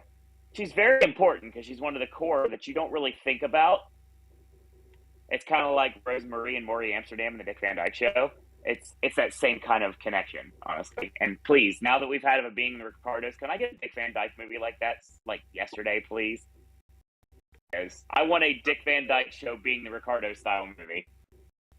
Hopefully better. He deserves better. So I literally want a movie that is called Oh Rob, and I want it to have Reiner influence, and I want it to have Dick Van Dyke literally on set the entire time. Like, yeah, that's right. This happened. This happened. This happened. I want that to happen. My next and best supporting actress is Tilda Swinton for The French Dispatch. Nice. So good. And like honestly, like Tilda Swinton gets a lot of like flack sometimes. And she just kind of blends into the background when she does things. But honestly, I feel like she works really well with how Wes Anderson writes, and I feel like she was the perfect fit for the French Dispatch. Another person I wanted to go into here was actually Frances McDormand, but I couldn't justify it at the last minute. And weirdly enough, you know who my last cut was? Weird of all things, strangely enough, for Best Supporting Actress. I don't know what it is, and I liked her. And granted, she's not like a main part of the movie, but she's got a small role, and I really enjoyed her performance. Vanessa Hudgens for Tick Tick Boom. Yeah. I liked her a lot in it. I was just gonna say the thing that sells me on Tilda Swinton is how she's just kind of your typical Wes Anderson character that can give a lot of information and kind of a funny vibe. And then I can't remember what the exact line is, but she's talking about Del Toro, and it's something along the lines of, "And then he tried to fuck me" or something like that, and it just comes from out of nowhere. It's great because it's like you're not expecting it. That's the best part about it. It's like you're not expecting her dialogue to come out that way. And now on the Disney Channel, and then he tried to fuck me. What? Pretty much. Welcome to the Popcast Network, ladies and gentlemen. AJ was talking about splitting the mass ladies up. Nope. There's room for both of you. My next on the list is going to be Martha Plimpton. And again, like, it's completely the opposite after you watch it a second time, especially after it is resonating with not hearing one word at all. I have no headphones. I have no AirPods. I cannot hear anything that's going on. I'm literally reading it with subtitles. And it hits even more so when you don't have that. You have that eerie silence you don't have otherwise. So you can probably see the pain more that way. Especially the It's internalized even stuff. more. Yeah. Speaking of a performance that you guys sold me on it, like even more so, and the repeated watch, it had to do it. Jessie Buckley for The Lost Daughter. She's my runner-up here, which of course, by process elimination, and something I've been wanting for the longest time, the Best Supporting Actress performance is Ann Dowd for Matt. Is it without saying anything, is it the last scene that really seals it? Yeah. Especially when the only thing you can hear around you is people sleeping. You're in darkness because obviously it's super late at night, and you're just sitting there riveted to the movie, and that comes off, and it's just like, why is there ever a competition? Why is she not running away with this? For me, at least. Obviously, I see where you guys are coming from with your. You say you have trouble concentrating when you watch movies at home? Yes. I would just like to tell you, if it helps, would it help? There is a video on YouTube that is like 10 hours of ambient plane noise. If that might help. Difficult because I watch everything on YouTube on the television monitor in front of me, and that's basically how I go to sleep every night. So yeah.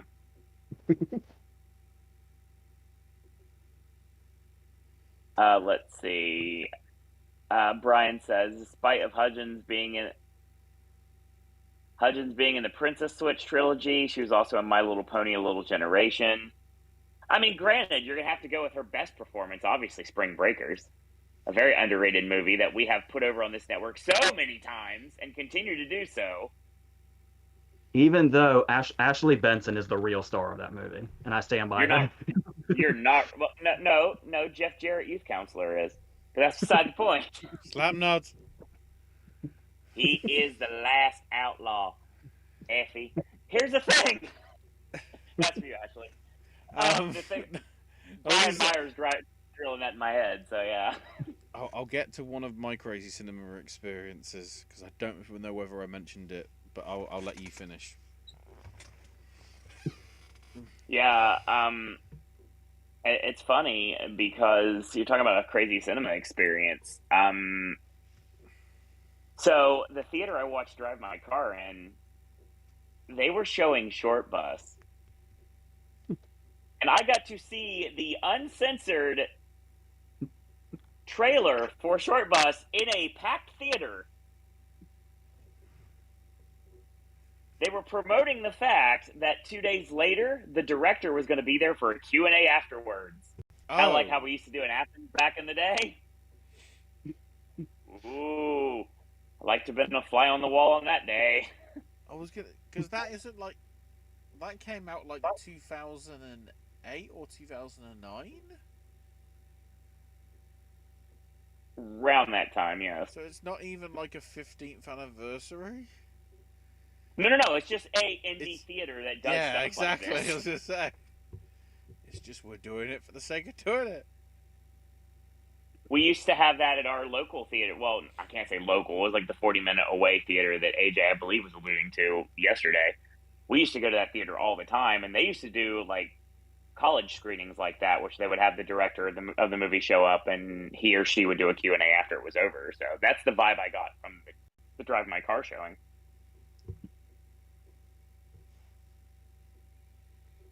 We'll talk about Drive My Car in a little bit.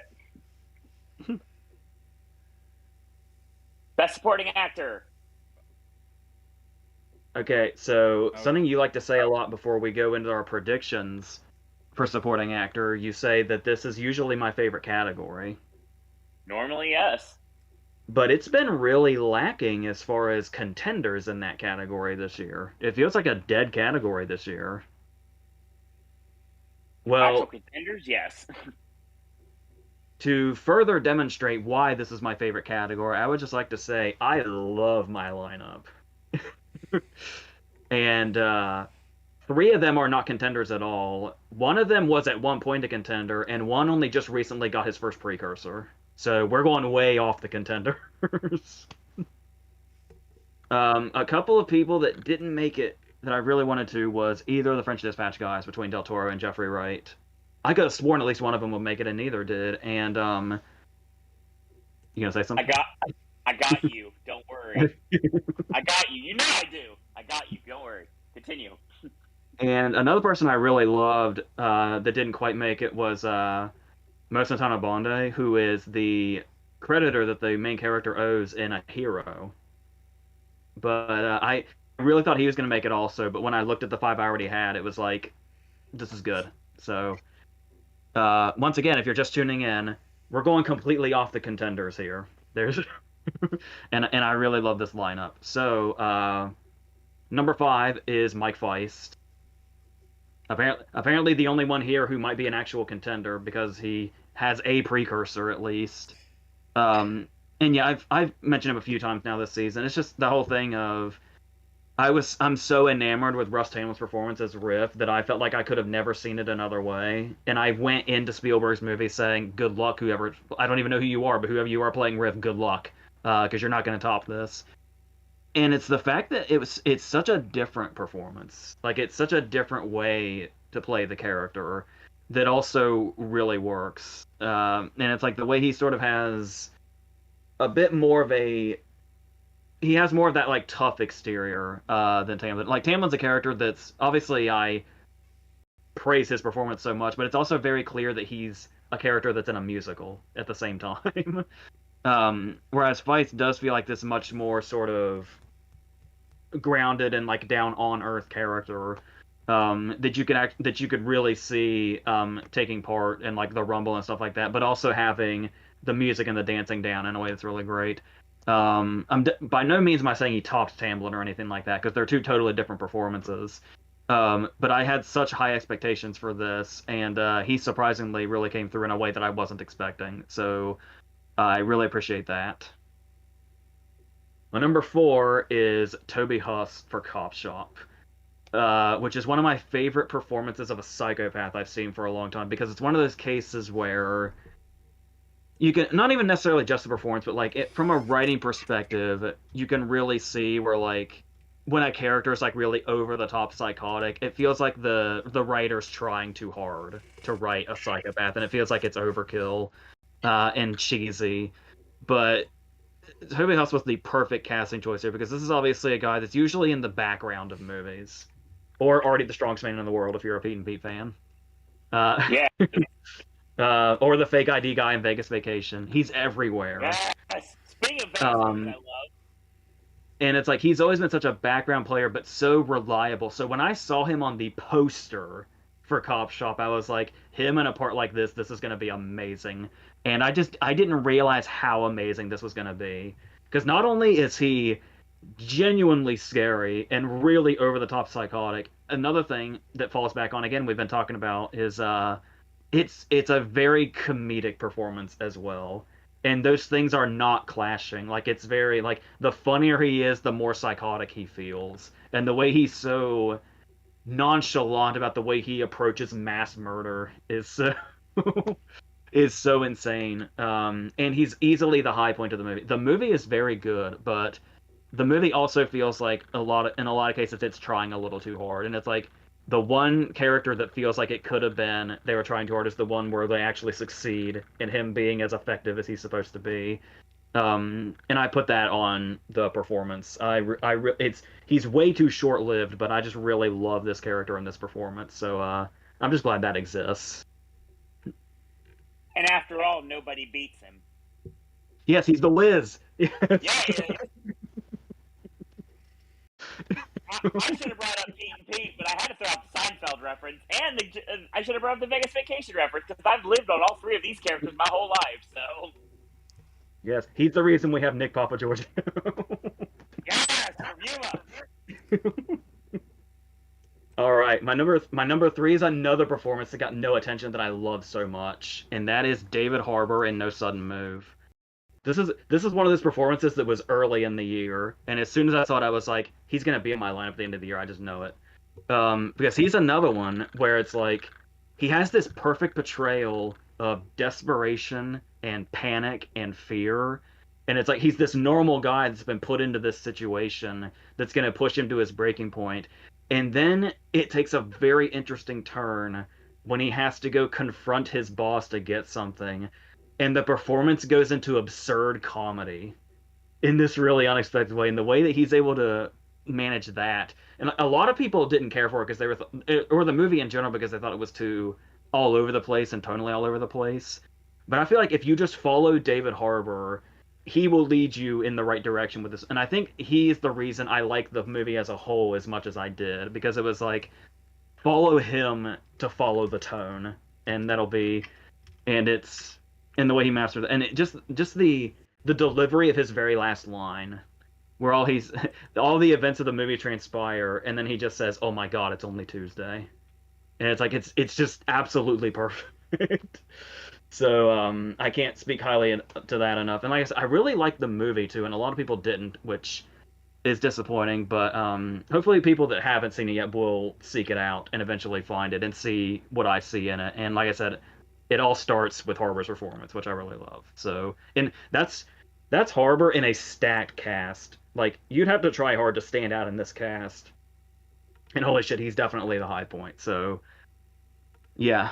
Okay, my number two is a sad case because obviously this person should be a lot more of a contender than he is, and I think everybody agrees with this.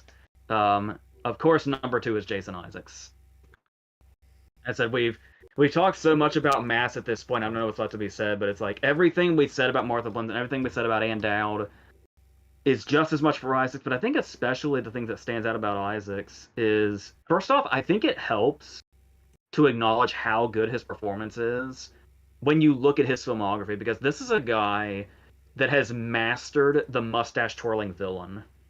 Like, initially when you think Jason Isaacs, you think like The Patriot or Lucius Malfoy or something like that. And this guy in Mass feels so real. Like, I literally feel like I could walk outside and like meet this guy walking down my street. He just feels so incredibly, like, everything about him is so genuine. And especially with the way his emotions come into play, where like he's the guy that comes into this seemingly the most level-headed, apart from maybe Reed Birney, who we don't want to dismiss either, who is also a great and almost like a lost gem in these four. But the way Isaac stands out is what we were talking about with all the others, like what we talked about with Martha Plimpton and Ann Dowd, and even Vanette Robinson in Boiling Point, was eventually these performances crescendo. And then like you have to really be hitting those notes and be one thing at 1 minute and then a completely different thing the next, depending on where this scene puts the character in. And there's like not a single false note in any of these performances, but really Isaac's stands out in a really big way, especially. So that's yeah, like I said, anything else about Isaac surely has already been said at this point. So that brings me to my winner for this category.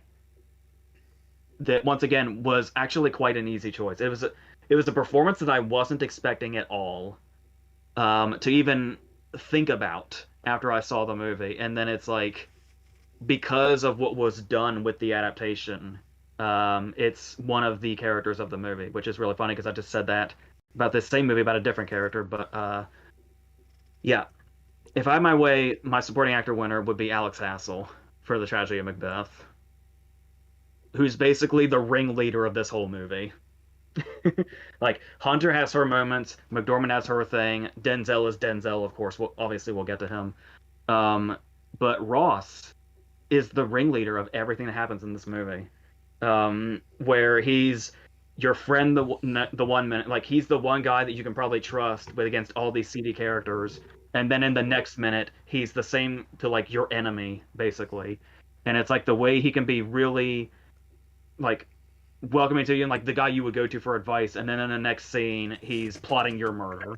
And it's like you just never know where this character is going to be or which side he's going to be on from scene to scene to scene. And he plays every single one of those convincingly. Like if it was like a one note performance, we would know exactly what his intentions were with every scene. But the way he pops up in every scene and the way he plays it, you never know which direction this character's going, or who he's going to help or who he's going to hurt. And I love it. Every time I watch it, that performance gets more and more impressive to me. And it's like whenever you just look at his eyes, it's like even in the same scene, it's almost like his eyes are saying, "Hey, I'm here to help you. You can trust me." And then by the end of the scene, it's, "I might very well lead you to your death," for a reason that's completely ambiguous. Alex is damn good at Shakespeare. I saw him Stratford. He was Prince Henry in Henry IV Parts 1 and 2. And then he actually continued on as Henry V in Henry V. Spoilers. So I saw him in sort of 3 different plays that are sort of 3 hours long. So obviously the range there goes from sort of like an innocent sort of fun-loving person to like somebody with the weight on his shoulders and everything, and Agincourt and all that sort of stuff. So the fact that he's also able to do the villainous stuff as well, I'm just waiting for him to. Well, I guess he can't do King Lear because he's not old enough. Yeah, if anybody's worried about spoilers, that's the thing is that it might sound like I've said a lot, but like I said, the character is so ambiguous, you never know what's coming with him. So that's because like in other adaptations, that character doesn't entirely do stuff. So it in that respect, it's semi-original. It's one of these things where it's open to interpretation, sort of thing. Yeah. They did something especially interesting with his last scene with Lady Macbeth, and that's all I'll say about that. That's like I said, all the like that goes back also to it being such a great adaptation. Also, is it like it's this character especially, but yeah, I could just go on about this all day. So I think I'll end my supporting actor here. All right, before we get started, Lorraine says, "Can I just put Jason Isaacs in all 5 supporting actor slots and call it a day?" Yeah, you can do that. Hang on. I need to see if Brian he was said, in 4 other movies in 2021. Brian says, "I never heard of Cop Shop until now." That is Joe Carnahan's new movie, if that helps. Yeah, that's sort of like it. Weird thing opened here first, like a week before it opened in America. with very little fanfare, so it just came and went. So yeah, so I wasn't able to actually see it myself, but I heard good things about it. So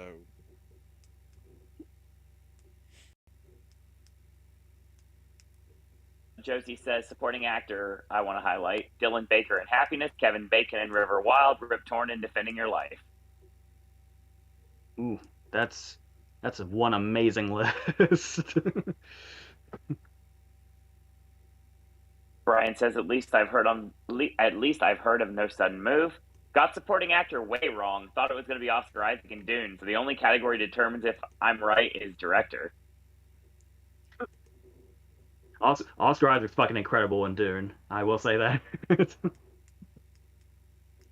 Binaural Dean, welcome back. He said, what's your favorite Disney Channel original movie?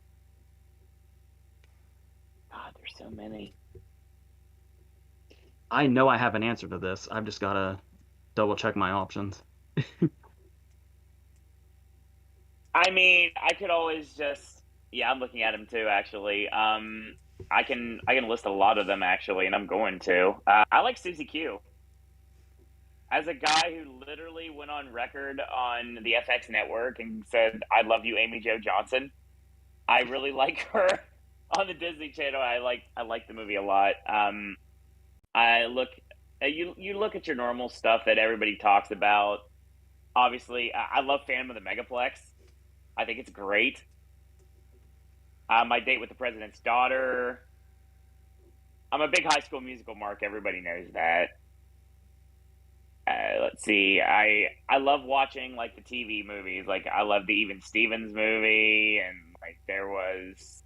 Let's see. Camp Rock. Camp Rock is great. Wizards of Waverly Place is great. It's an obvious choice, but I do kind of have somewhat of a soft spot for Halloween Town. That's fair. And I don't know if it's seen as politically correct these days, but I remember kind of liking True Confessions.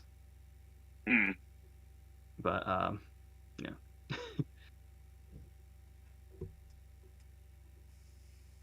Yeah, that's fair, 100%. the closest thing I want to say, even though I don't think it technically was a Disney Channel thing because of the nature of how it was released, the Aladdin sequel. Oh. The Prince of, was it Prince of Thieves? I can't remember. King of Thieves. King of Thieves. Yeah. The Robin Williams one, not the Homer Simpson one. That's such a weird casting. Brian says, never heard of Joe Carnahan until now. You got some movies to watch, sir. Not Narc or Smoking Aces? Nothing? Stretch. You definitely got to see Stretch. I did not realize that Jason Isaacs was in the new Hitman series. God damn it, I need to play that now. Lorraine says, my favorite Disney Channel or DCOM is Halloween Town 2. Cassie says, too many Disney Channel original movies. So I'm going to go with Halloween Town, the first one. The first three were good. The fourth one wasn't that good. Brian says, Dad Naps, Hatching Pete, Phineas and Ferb Across the Second Dimension. I love Phineas and Ferb. DCOM original movie marathons. That was really fun. You could definitely see the progression. Sadly, the downfall of a lot of the movies. Dean says Brink's my favorite. Yeah, Brink was good. I mean, you're talking to somebody that literally used to lay in bed and just watch Disney Channel or Disney XD like 24/7 back in the day. So yeah, I mean, I kind of watched a little bit of everything. Weirdly enough, I never watched Teen Beach Movie. I've never seen any of the Descendants sequels, and I know that I'd like every single one of them. I'm a big Austin and Alley guy, so yeah, I really enjoyed everything that Russ Lynch has done, including talk about his Jeffrey Dahmer portrayal several years ago. I enjoyed that too. And I'm a big, like I said, a big High School Musical mark. I mean, I loved all the movies, and I still quote them. I still sing the music to this day. Love Camp Rock, so yeah. It's a good question, actually. I like it. Thank you. That being said, Ashley, what do you got? Best supporting actor. Jason Isaacs was in a straight-to-DVD Scooby-Doo movie last year. God damn it! He does everything. Well, wait, was it an animated one Yeah, with like the Matthew Lillard cast, or was it? The Sword and the Scoob? If it's like those with like the Matthew Lillard ones, those are still quality. Quite a bit of them. So. Oh yeah. Directed by Maxwell Atoms, Christina Zolter, and Mel Zwire. But yeah, Jason Isaacs just randomly there, and Nick Frost, because why? But also, of course.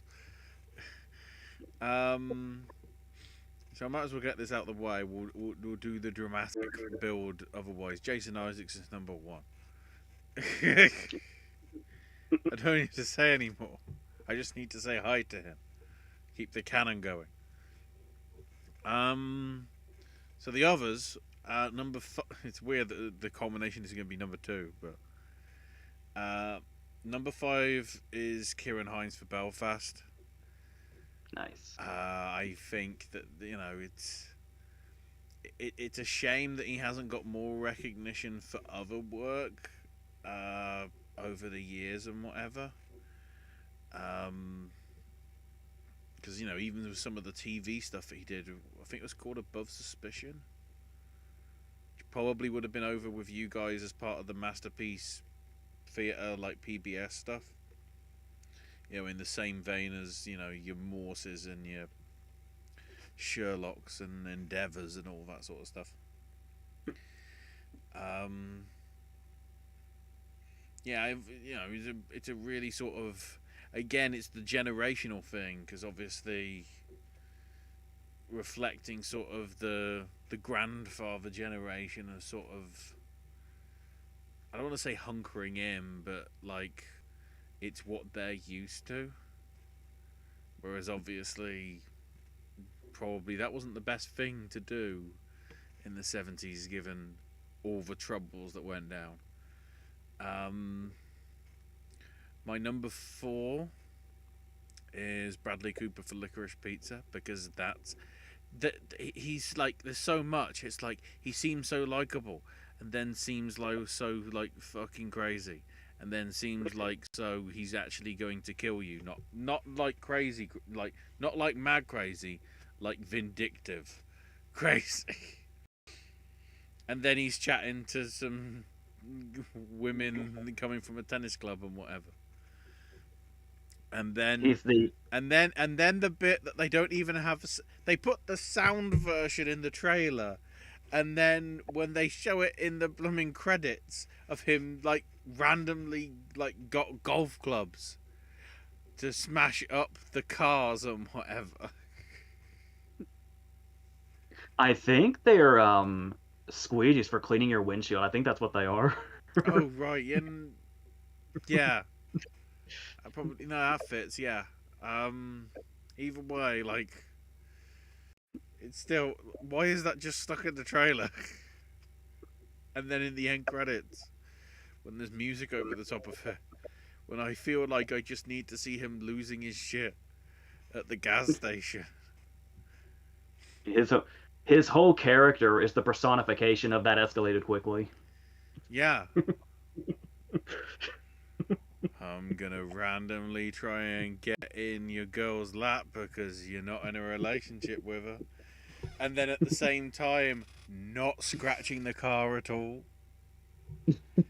And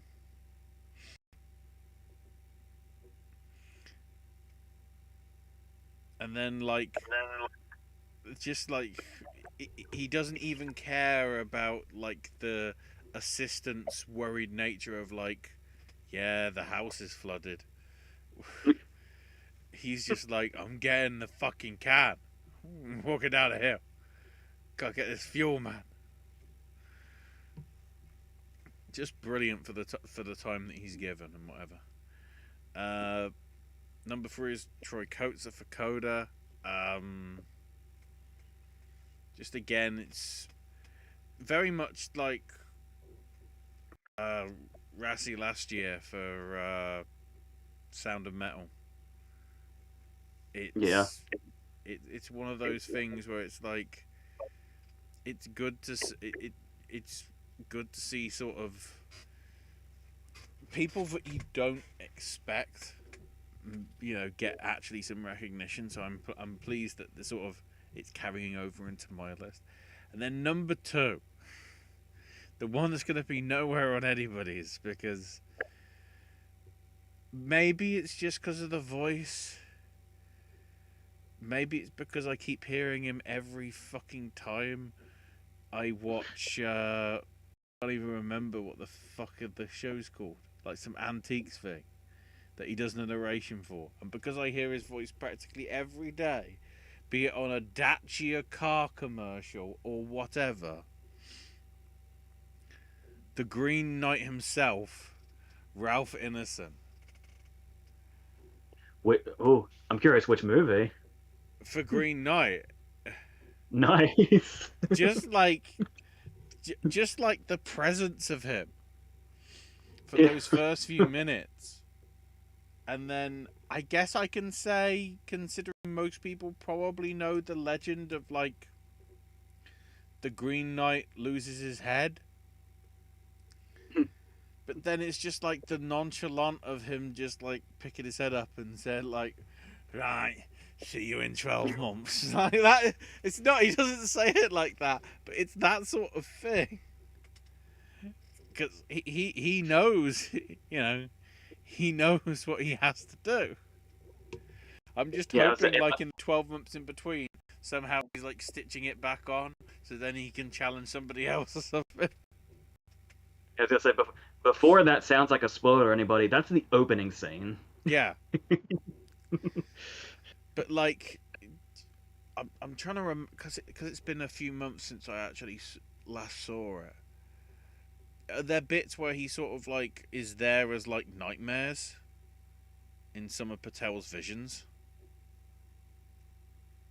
Because it feels like his presence is always there throughout the rest of the film, because the time is coming. I was gonna say, I love that you say that, because I'm pretty sure we don't see him after the beginning until the end. Yeah, it's just that there's like that. He does that good a performance at the start. It's just that the creeping, not aroma, because it's not a smell, but like the feeling of like, when's he showing up? You think that like there's gonna be like it's gonna do like not jump scare style, but like have sort of like him like subtly come into sort of vision in certain things because of the impending doom, and then doesn't, but then like still when he shows up at the end it's like, oh fuck.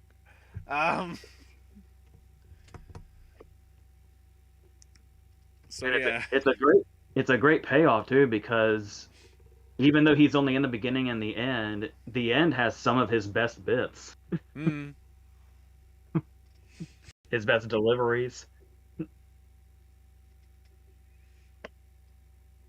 it's just like, this pair of antique candlesticks normally goes for about £200. Like, but why is he doing Sir Gawain and a Green Knight? Damn it!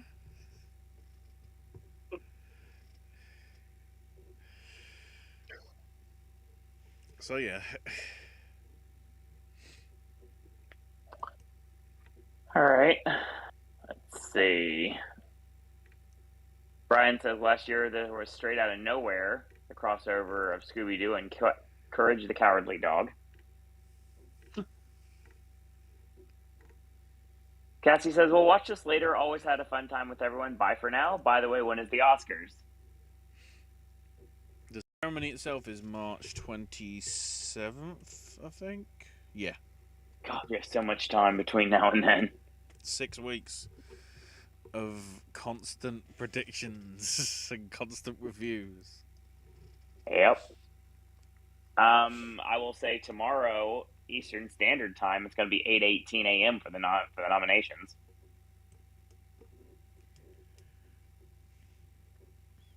And since you're disappearing right now, Cassie, I'm going to say something that you're going to get more than just one video tomorrow, but we'll get to that later. So stay tuned for more information on that at the end of the show tonight.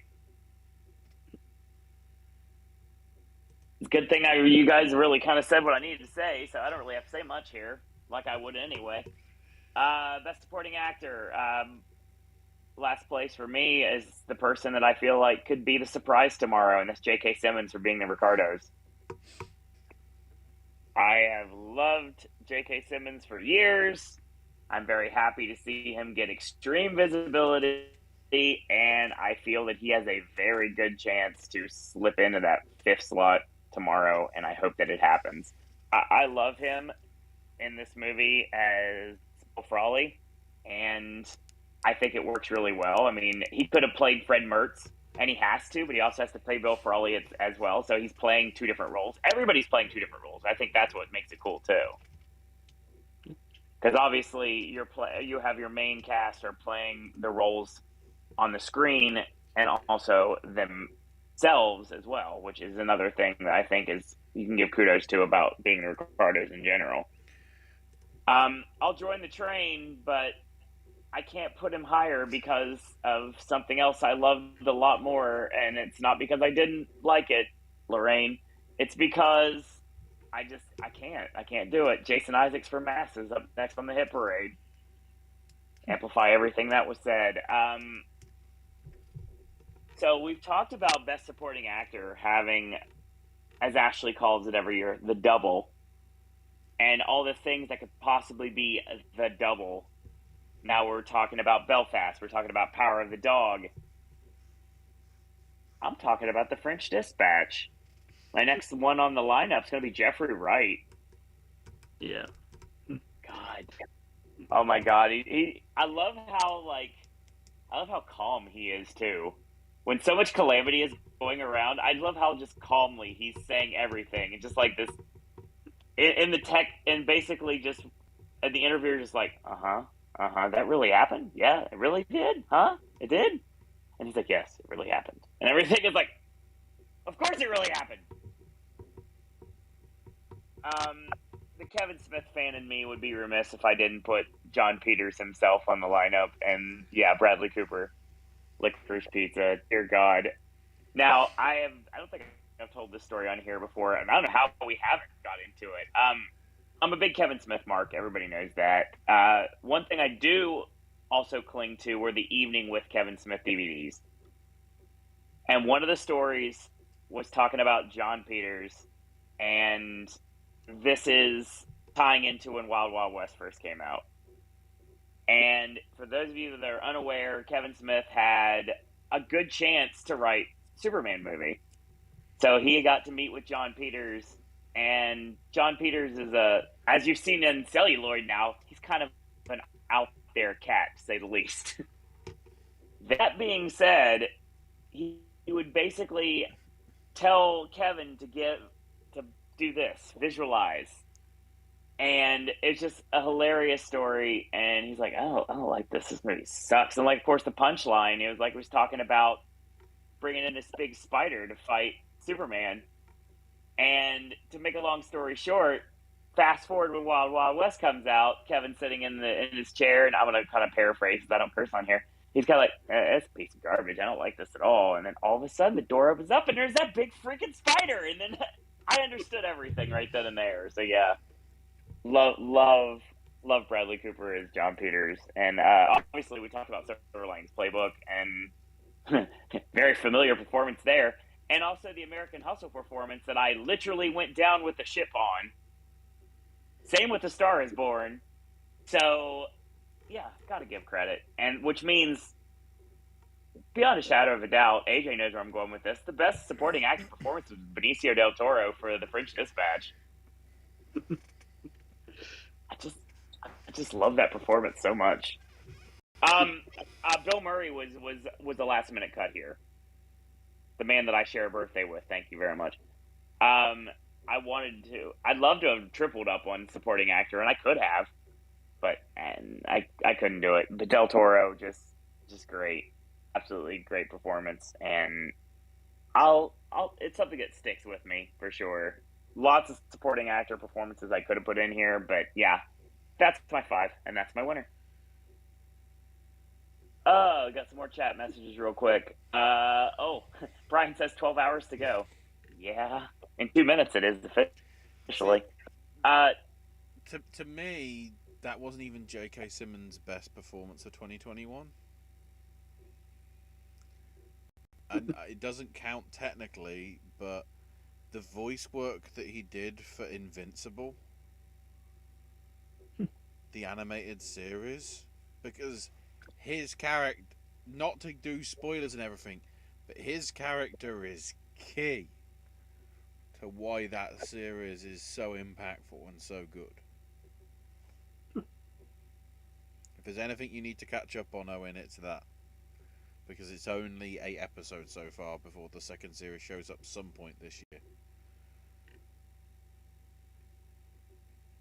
I got way too much to watch, man. I don't have time to devote to anything else new at this point. Then again, you'll probably Josie hate it because it's got something to do with Seth Rogen. So. Josie says if I were to double nominate anyone from a film for my personal oddball cross year, it would be Dylan Baker and Hoffman for Happiness. Hoffman, and we talked about Dylan Baker. Hoffman's performance in that is pretty wild too. Again, I don't care about hits. I don't care about how many views it got. I really love that Philip Seymour Hoffman tribute that we did on here a couple years ago. And of course, I say a couple years ago. Obviously, my math is like all over the place. But yeah, when he passed, we did a really long, nice retrospective. Me and AJ did, and I was very happy with how that turned out. It was, I believe, 8 years from like a few days ago. Yep, that sounds about right. So Brian says, I really did enjoy him in Whiplash. Haven't seen it in a while. I'll be rewatching it soon. Yes, fantastic performance. Love Whiplash. Marius Goring also gives a great supporting performance in Matter of Life and Death. Brian says, speaking of rewatch, I need to rewatch Promising Young Woman. My brain is telling me it's overrated, but I don't want to believe that. It's not. Your brain is wrong. Yeah, you gotta rewatch. You definitely gotta rewatch it. It will improve on rewatch. I guarantee it. That's another film I was trying to watch on the plane, but I realized real quick I had no subtitles. So I was like, "Yep, this isn't gonna work." I mean, I did see it several times, but still, thought Melvin Douglas was very deserving of winning supporting actor for being there. Let's see. Great performance I can classify as both lead and supporting is David Gulpilil in Walkabout. Oh, nice. And Brian concurs, said it was also really good as well. Josie and Brian are having a conversation about Mickey Rooney being really good in The Black Stallion.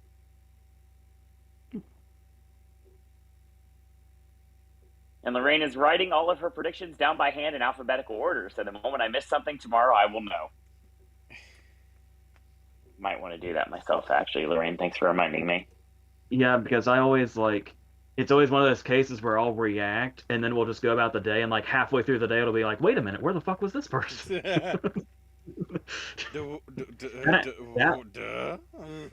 That's what happened to me with Hugh Grant in 2016. It was like later on, it was like, wait a minute, where was Hugh Grant?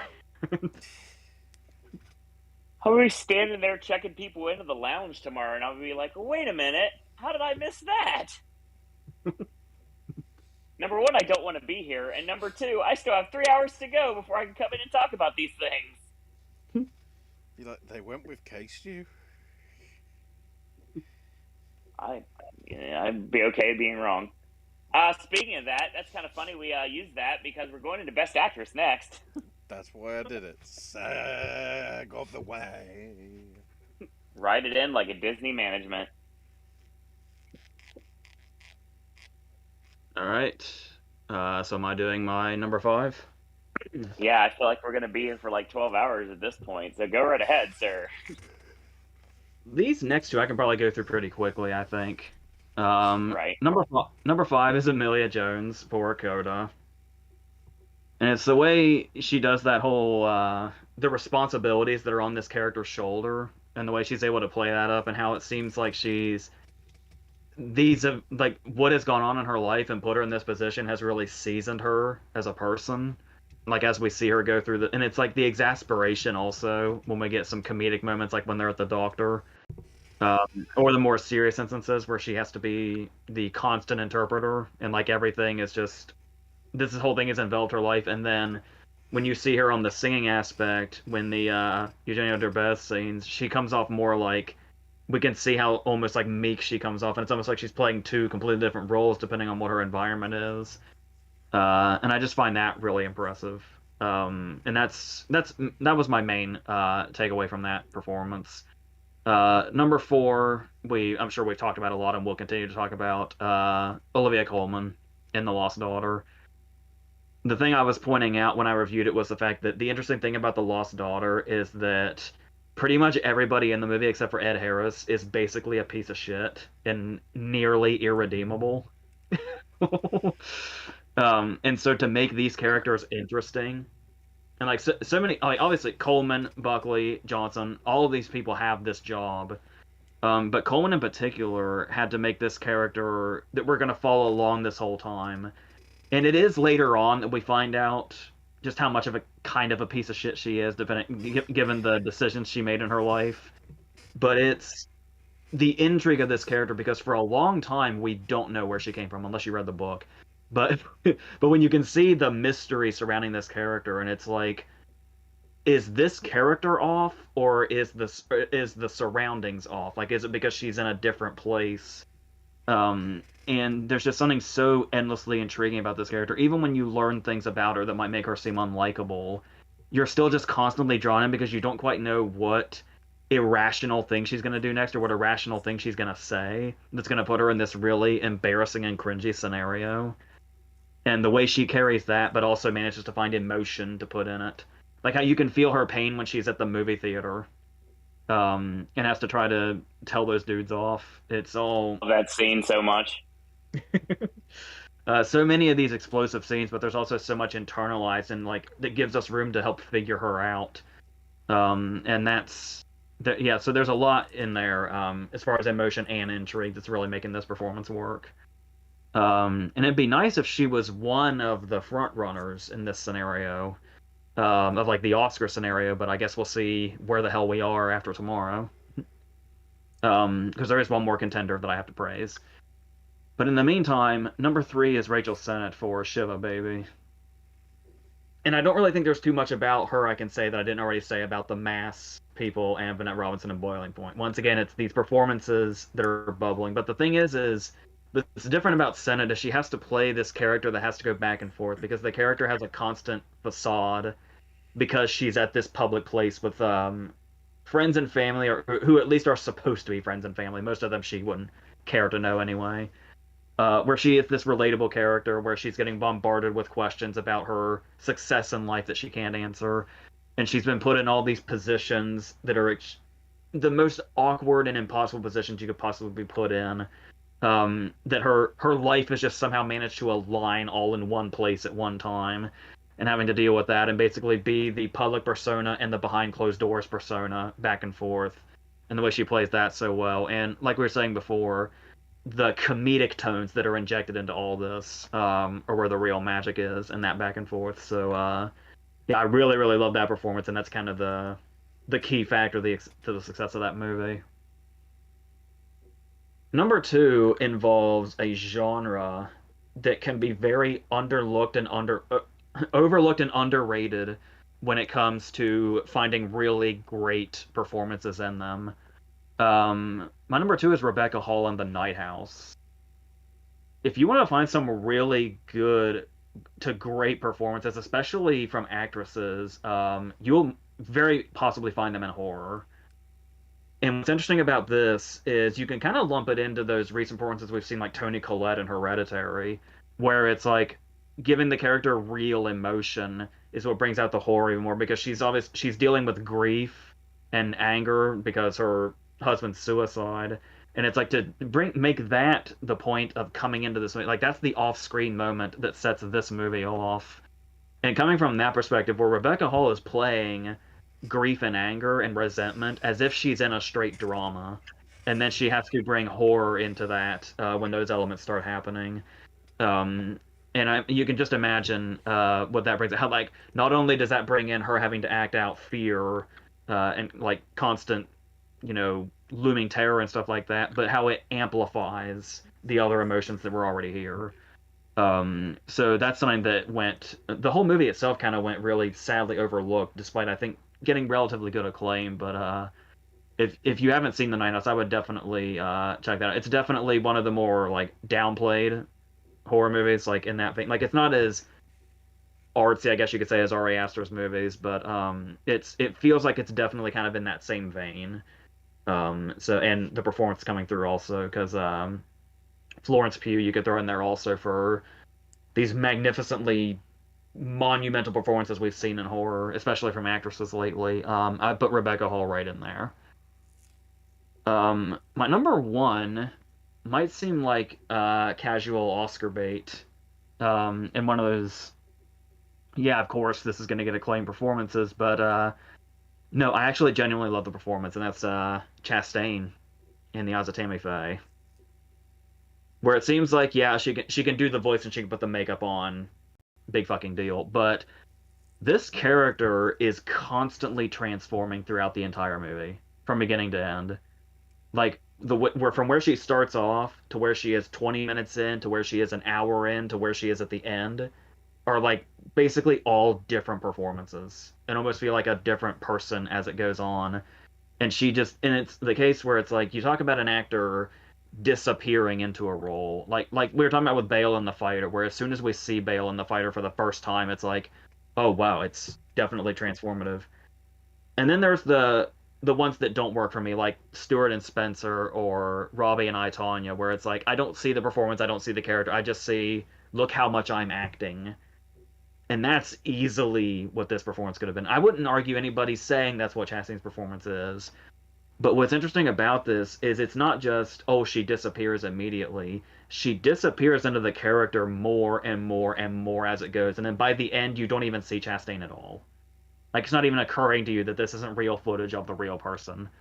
And when it finally gets to that final scene, her singing scene, fuck Jennifer Hudson. Just fuck Jennifer Hudson to her core. If you want a great performance that combines singing and acting, it's Chastain's last scene in Tammy Faye. Is like the gold standard of this year. And it's like, say what you will about the movie. The movie is not that great. Like, it's that simple. But scenes of the year. Because Chastain just completely soared to another level. So yeah, any attention she's gotten, hopefully to God she is nominated tomorrow. I know some people think she's on the cusp, which is true, but I'm praying that she gets her spot in there because that's extremely well earned.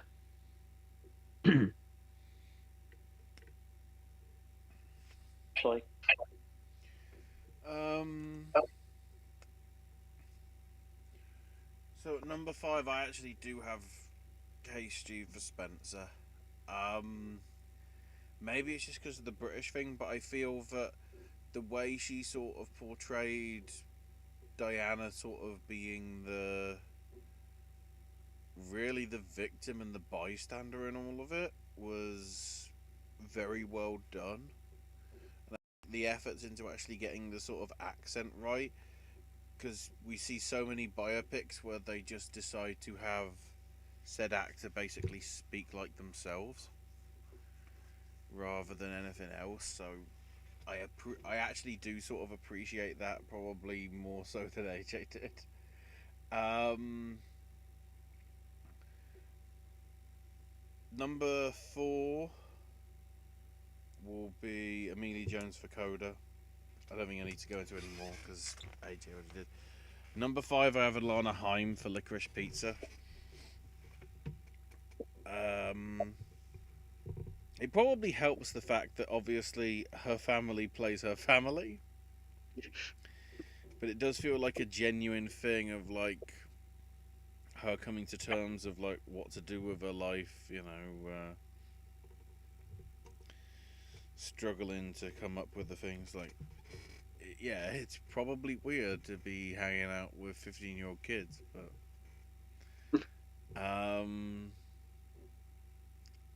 just the way, and the way she sort of tries and she tries to find a way out of it, and each time it sort of goes wrong, and you know, it's like she could go back sort of like hesitantly, like, well, that didn't work, but there's always a joy of like going back to it, even though she doesn't want to commit for so long. And even at the end, when like, you know, he I'm trying to remember Cooper's character's name. John Peters. No, Cooper's. Gary. Cooper Gary Valentine. Valentine. Gary Valentine. Just like Gary Valentine's actions, which still makes her resent him slightly. But I guess, you know, she knows to deal with it, sort of thing. Number 2 is Olivia Colman for The Lost Daughter.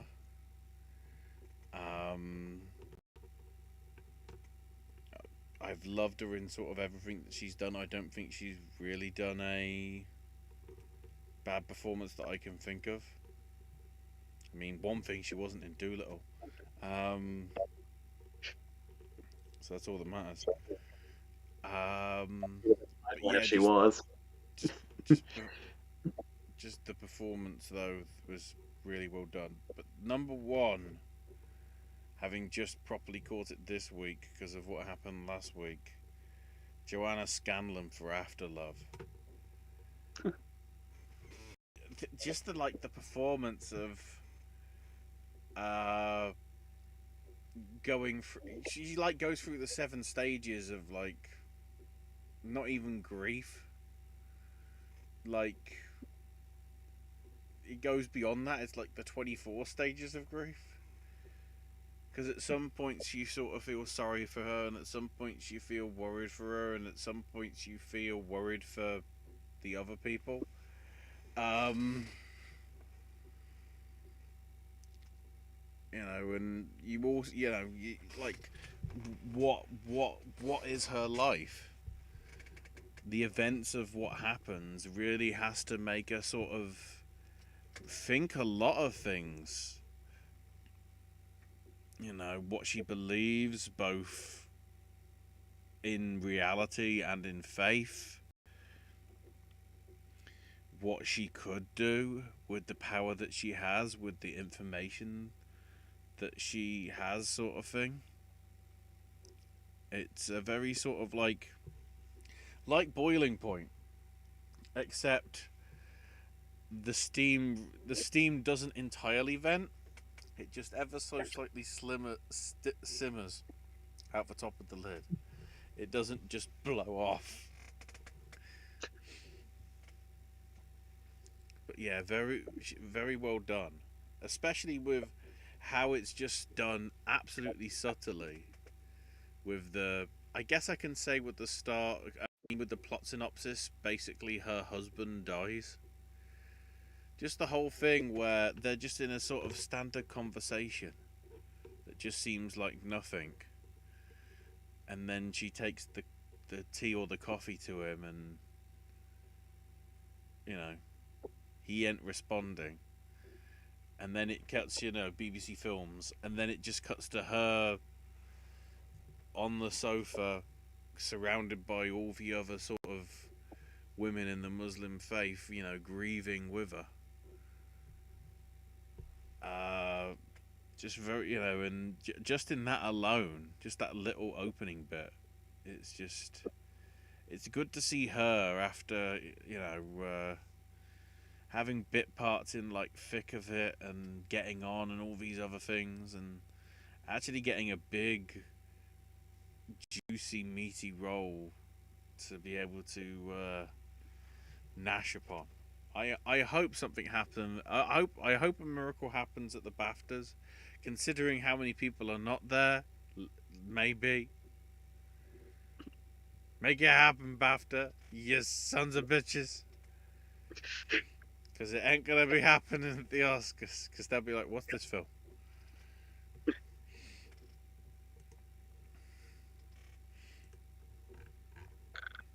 Okay. Brian says, basically next year for AJ's list, you will see Joaquin Phoenix and Disappointment Boulevard. That's the Ari Aster, isn't it? Yeah. The one that's supposed to be like 4 hours long or something. Yeah. Just generally, yeah. Some ladies I'm considering for my personal oddball cross year lineup. I love that nomenclature, Josephine. Are Jane Addams for Happiness, Isabel Adjani for Possession, Irene Jacob for Three Colors Red, and Double Life of Veronique. Sorry. Nice. I do love how eclectic these are. Tell me about it. AJ's number one for Best Actress is Rachel Ziegler in West Side Story, says Brian. How dare you? How dare you, sir?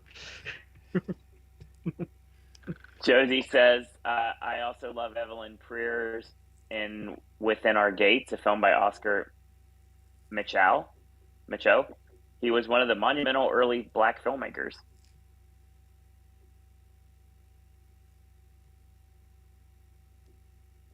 Interesting. Josie brings up her theory about Lana being a high school dropout yet again. Honestly, it makes sense. Brian says some predictors are still saying Weister won't get in because they put the Twilight series as an excuse when it's just the coldness of Spencer while she's not getting in. I buy it. Yeah. Josie says there's an actress in Afterlife sharing the same name as me. There's a Josephine Langford in that, apparently Kat Langford's sister. Ashley? Yeah. I mean, I'm intrigued. After We Fell also has a Josephine in it, says Brian. It's interesting. Oh god, After We Fell. It does have a 0 on Rotten Tomatoes, according to this. That's that one that's like the. It's like 50 Shades. It's like they made the first one and it was bad. So why the fuck did they make the other two?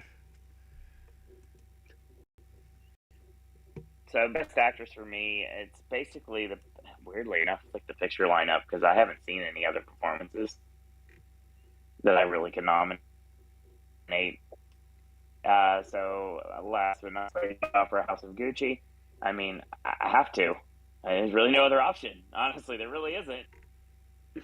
Performance isn't bad, honestly. I give Gucci a lot of flack, but I do like Adam Driver in it, and I do like his chemistry with Lady Gaga. I enjoyed that. Nicole Kidman for being the Ricardos. I was always going to put that here. Kristen Stewart for Spencer. It's got that Black Swan vibe to it. Very dark, very weird, very strange, very nice, very evil. Runner-up, of course, Olivia Colman for The Lost Daughter. And, of course, I'm sure it doesn't take a rocket scientist to realize that my Best Actress win is Alana Haim for Licorice Pizza.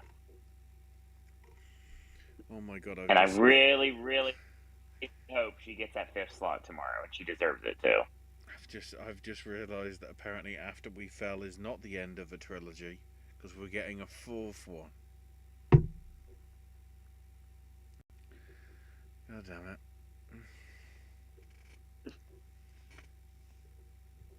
So now we move on to Best Actor.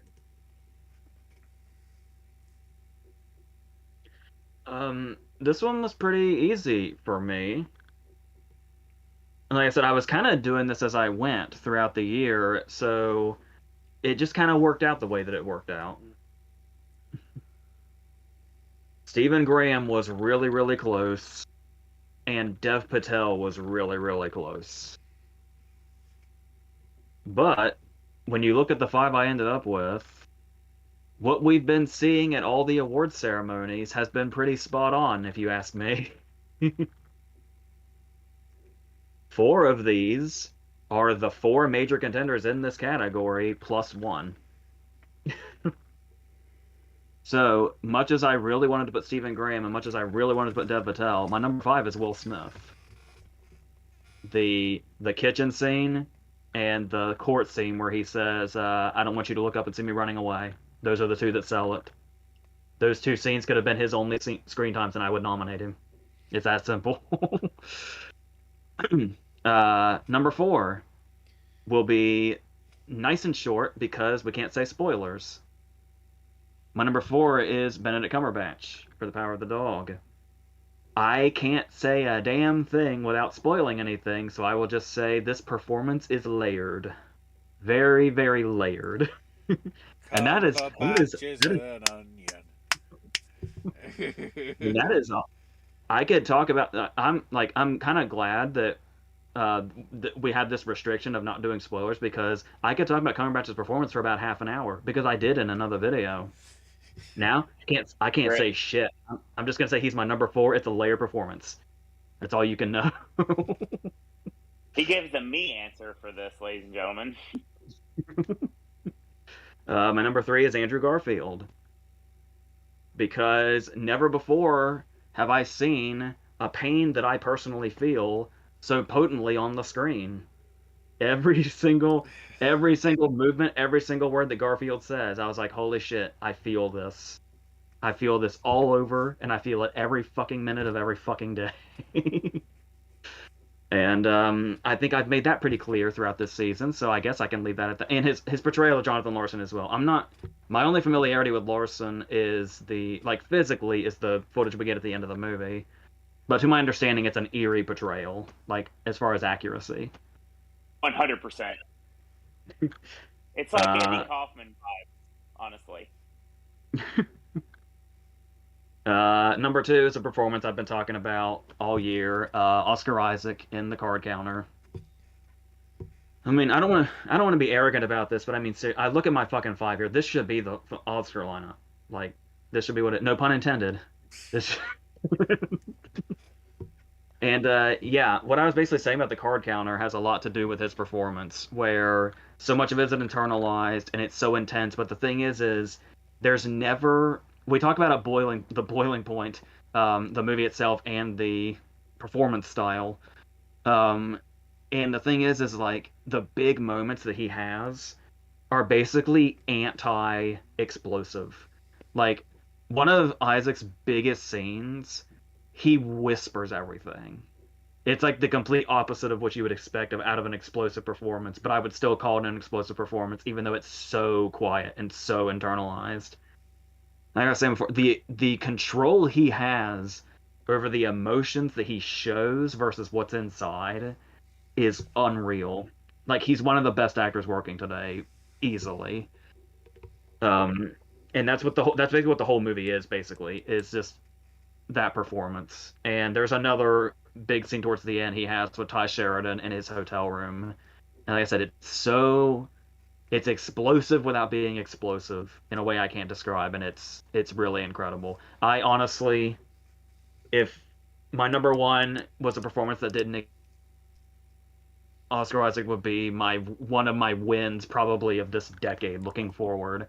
But alas, poor Oscar Isaac just happened. Poor Oscar Isaac in The Card Counter just happened to exist in the year where Denzel played Macbeth. Oscar Isaac learning his trade from Jake the Snake Roberts, then, from what I can tell. I mean, I can stop right here and just say Denzel played Macbeth. End of story. It's like, are you fucking kidding? But I will just say that the thing that really stands out to me about what Denzel did was looking at Macbeth at the beginning versus at the end. Because when you look at a lot of the other Macbeth performances, I feel like you can already see, as amazing as so many of them are, you almost get the sense that the actors didn't have the patience and they couldn't wait to get to the unhinged side of Macbeth. But Cohen's version really plays up that idea of what essentially is happening in this story is that Lady Macbeth is Dr. Frankenstein and Macbeth is the monster that gets out of control. And the way Denzel starts off is, I mean, yeah, obviously he's like a war hero when he walks into the story, so we know that he's got a death count when he walks into the story. But war versus what he does for the rest of the story are two totally different things. And it's like when you see the way this character starts off, where he can be so easily manipulated, because he just almost seems like he's in a vulnerable enough place to be, especially post-war. And then the monster he becomes once he's king. And that where it's like we see Denzel as like good guy Denzel, and then they put the crown on him and he's Alonzo Harris again. Is basically what this performance is. And it's great, and you can actually see the turning point when he's talking about the turning point with Banquo, we'll say. When he go the he chid the sister speech is where he goes into that I could give you in full right now, but for time restraints I won't. Uh, that you literally in that speech you can see his turning point from he's been getting pushed to this point to he's out of Lady Macbeth's control at this point, and that you can even see the fear on her face of like oh shit, what did I create? And then and then from then on, and like I said, that the fight with young Seward is the most badass 60 seconds of Denzel's career, and that's a high bar. And that's like more in physicality, but yeah, but long story short, Denzel played Macbeth. How is that ever going to be beat? This year it can't be. Unfortunate too, Oscar Isaac and his incredible performance as well, but that's my actor lineup. Like I'm saying, if these at least four of these are the Oscar lineup we think it's going to be, there's a reason that's been the lineup all season. I fully agree. All right. There's a lot of chat here, so I'm gonna wait. I'm gonna go into it now, so we can go into it actually real quick. The After series is basically One Direction fan fiction, and it says cheating is okay. Josie says Peter Sellers' performance in Being There. Can we talk about it? Yeah. Considering the circumstances of that, being sort of basically his last major thing that he did, and just seemed sort of a very sort of cathartic thing, considering all the zany stuff that he did from back in the 50s and the 60s. Okay. Yeah, that's basically the same thing I was.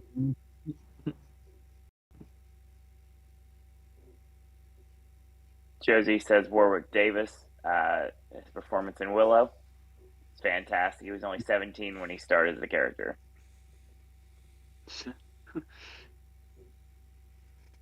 Craziness.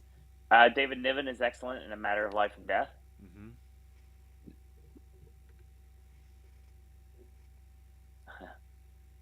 AJ, you recommended The Hospital with George C. Scott. For your own cross-year personal lineup, would you also include Scott? As in, like amongst these, or I guess if you. I will say that Scott in The Hospital is like an all-timer. So yeah. Okay. See, the problem is when you think of George C. Scott on The Hospital, I just think of Legion Exorcist 3. Yeah. Josephine brings up the grandpa in Angus. Yes. Angus has 3 Oscar winners in it. How amazing is that? Craziness. Brian says, you're saying Power of the Dog is the movie of the year that you cannot spoil other than Spider-Man? Daniel Craig might want to work. Yeah. Yeah, there's a few movies in there.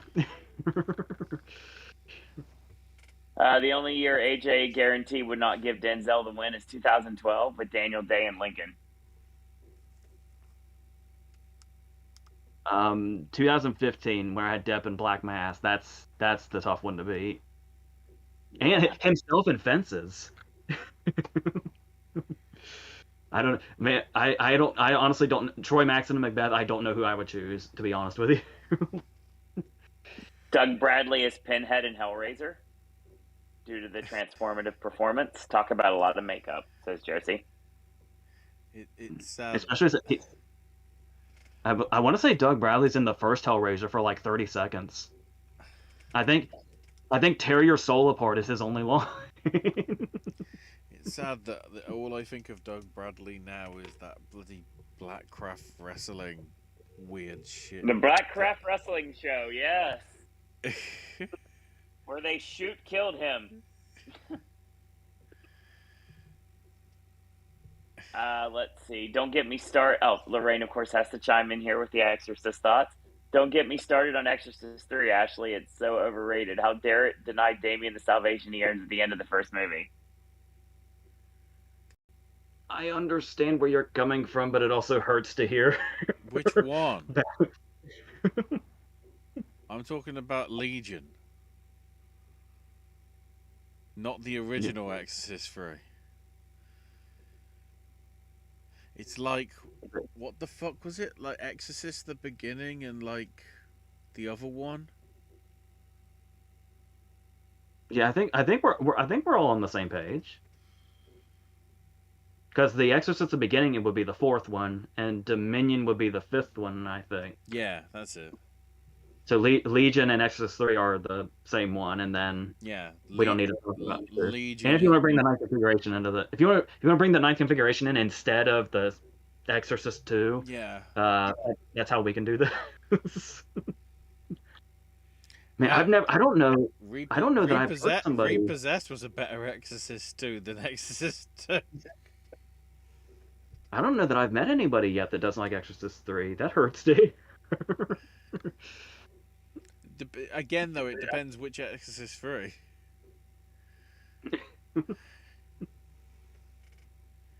Is putting Denzel your winner just basically saying you want your F-cast take a shot F. Casey Affleck party?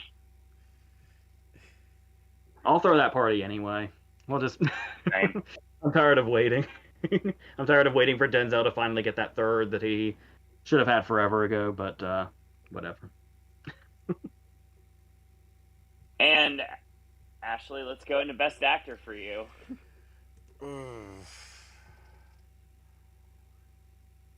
Number 5 is Nicolas Cage for Pig. Nice. Because it's such a sort of like... I mean, I don't want to say it's good to see him doing normal stuff, especially when his next film is basically like a weird version of himself. That trailer looks really funny. At the same time, it looks funny, but also I don't know what to think. That's the problem. Because it's a Nicolas Cage film. I'm trying to work out which Nicolas Cage we're going to get. Like the one that cares or the one that's there for the paycheck. That's the problem. Because if he plays it like he cares, it could be even better. But if he's just doing a Bruce Willis and like needs the money, you know, like it's it could either be amazing or it could be one of those cheap movies that's basically done just for the memes. There's so much potential for Willy's Wonderland, and then he's just mute, and it's like, what? That's actually that's the closest thing to the sound. Yeah, I think that's the only sound he makes in the film. Like that's it.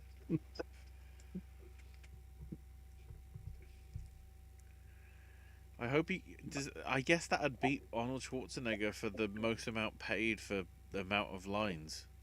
Be 2 like guttural roars and that's it. So, number 4 is Cooper Hoffman for Licorice Pizza, because I just think he's, you know, regardless of his status and his dad and everything, he just seems like the perfect fit for the role. Sort of that smarmy kid that's up to no good, started making trouble in the neighborhood. Oh wait, that's going into the Fresh Prince reboot this Sunday on Peacock. So I'll leave it there. Number 3 is Stephen Graham for Boiling Point. Because having seen the 20-minute one, I'm trying to work out how the hell he can do it for 2 hours. Like that, you know, that's the crazy thing. Like, somewhat the same stuff happens within the 20 minutes to some extent, but like even more of it, and so much of even the other thing that he did, which I guess might be released as a movie in America. Over here it was like a TV movie called Help, about the coronavirus affecting the health, well, not the healthcare system. I guess the count, well, what they call it, retirement home. Well, not even retirement home, but that sort of assisted living. I think that's the word. That sort of thing. He does a very good job in that. I mean, Jodie Comer does a great job as well. But my number 2 is Cumberbatch for Power of the Doogie Howser, because I mean, having caught bits of it, I sort of already know that like when I want to commit to actually watching it all, it's gonna be good. Because he always seems to have that. Even like the stuff that I didn't reckon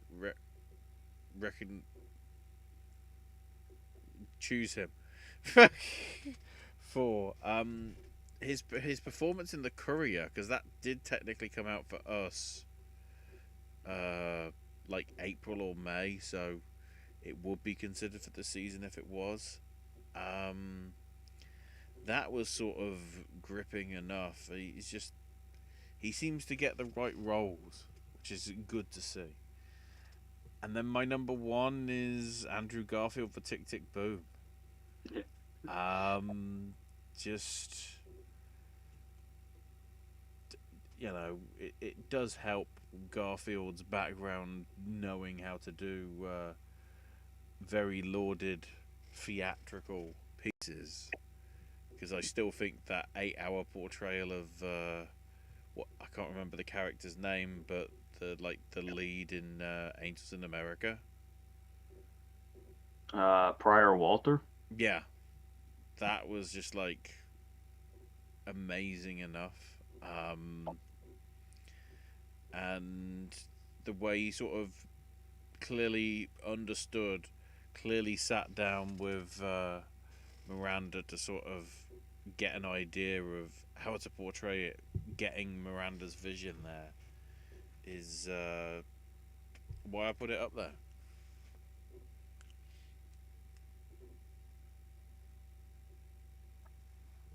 All right.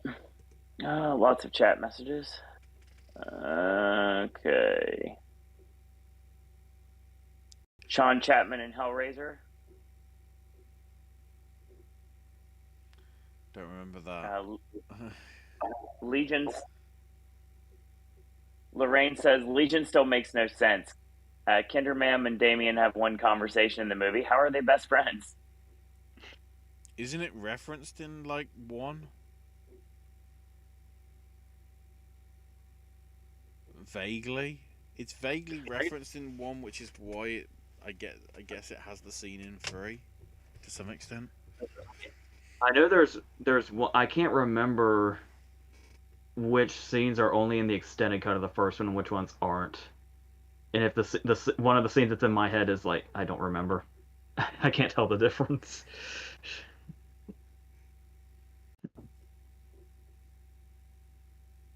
Let's see. Also transformative. Can Pinhead and the other Hellraiser characters go to the Casey Affleck party? Yes. Yeah, they're a little terrible. It's the spinning pillar that scares the shit out of me. If they don't bring that, okay. Ashley stole my joke about Willy's Wonderland so I can make AJ mad, says Brian.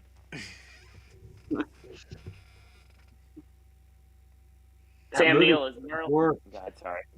I was just saying that movie should have worked. I don't know why it didn't. Yeah. Why is it so shitty? That's why I have my reservations now for like the one where he's playing himself. If he can't even do Five Nights at Freddy's correctly.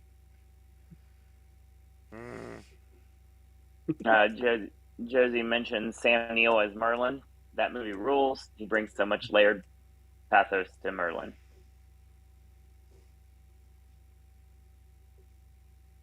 Right.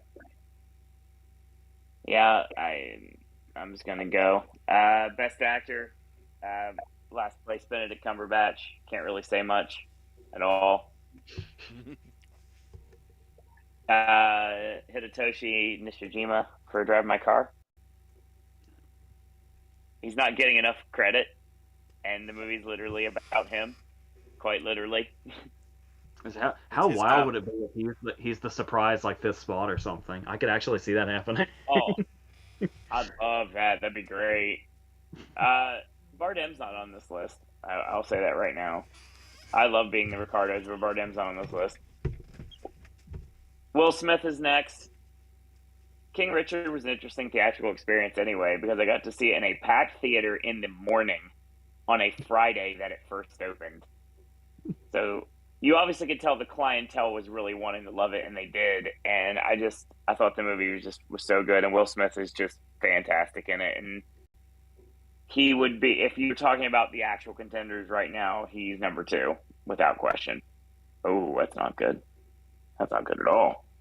Hold on. We're about to lose my AirPods, actually. Thought I was about to have a Garth scenario.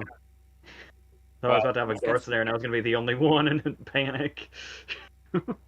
No. Considering the fact we've gone way too long, there's really no way for these AirPods to stay awake very long, so they're already dead. So, yeah, they're dead. They're officially dead now. So of course my runner-up is Cooper Hoffman in Licorice Pizza. Speaks for itself. And of course, shock surprise, my best actor is the one who should be winning this category right now, in my opinion. That's Andrew Garfield for Tick, Tick, Boom. One thing that me or Ashley forgot to mention was the fact that this whole thing where he like apparently had to learn to sing for the movie, like he just hadn't before. That kind of blows my mind. Right. I mean, it's like when you have Lin-Manuel Miranda on the sidelines while you're learning to sing, that probably helps, but Sure. Still, that's insane. But yeah, that's for me right there. I hope Ashley's close by, because I can probably blow through my director lineup pretty quickly, because we've pretty much summed up why I would say these people already, so I can probably just name them. Speaking of that, which performance do you like better, Gregory Peck in To Kill a Mockingbird or In the Omen? I mean, my knee-jerk response is To Kill a Mockingbird, but yeah, like I was saying about performances in horror, there are a lot out of that, but I might have to watch I don't think I've watched The Omen in maybe 4 or 5 years. I mean, I know it like the back of my hand, but like really watching it, I don't think I have in like 4 or 5 years or so. So I'll have to do that. I said my watch list and my rewatch list is so long. Yeah. And so that's going to lead us into Best Director. I gotta say, I feel like I've described a lot of these already, so at least for these first 3, I guess I'm just gonna name them, because you know why I would say them after things that have been said earlier in this video and in other videos. For director, my number 5 is Wes Anderson for The French Dispatch. 4 is Kenneth Branagh for Belfast, of course. 3 is David Lowery for The Green Knight, of course. 2 and 1 is where it got tricky. You know who they are, it's just a matter of what order they're in. Right. I really, really appreciate, obviously, what Denis Villeneuve did with Dune, because like I said, it's so massive, and in such a like, we've been talking about what we've been doing here as far as like wins in these categories and nominees. If we did tech categories, Dune would have everything from me, except cinematography, which would be for Macbeth. Everything else would probably be Dune's. because everything about it on a technical level, and to be able to be brought together in this way, as far as adaptation, as far as making this big giant sci-fi epic, and this kind of thing that could easily fail on a massive level, and for it to be the movie that it is Villeneuve. And like I was saying in the top 10 video, where he is in his career now, you would think there would be no other heights to reach, and he keeps finding them. It's insane. It's unreal. His whole career is unreal. And then there's Macbeth, where I was talking about how it basically looks like the only way I could describe it visually is it looks like a sinister pop-up book. And it's like the way it's put together, like these really unreal visuals. Like when you think about it's, you know how like when you're reading a book and you picture it in your head before it's a movie, and it's like the movie pretty much never lives up to what was in your head, because what the things you can do with your imagination that can't necessarily make it to a screen in an effective way, because it's something only the mind could come up with without being able to visualize it in like in reality. It's like Cohen took that but actually made it happen, like actually took images that could only be created in the mind and not brought to reality and somehow made them real. And like I said, it's why I'll never watch a making of featurette on it, because I don't even want to know how it was done. So because of those two things, yes, despite my absolute love for Dune and my eternal admiration for Villeneuve, it's Villeneuve at number 2, and my win is Joel Cohen. That makes sense. Real quick, Ashley, before we go, Christoph Kieslowski for Three Colors Trilogy for Red, Alejandro Jodorowsky for The Holy Mountain, and Andrzej Zulawski for Possession. Powell and Pressburger for A Matter of Life and Death. Josie, I'd have to go with To Kill a Mockingbird, which I'm very happy to be able to see on the big screen again at the end of this year, which AJ and I did many, many moons ago. It was the last anniversary 10 years ago. I can't believe it's already circled back around. Tell me about it.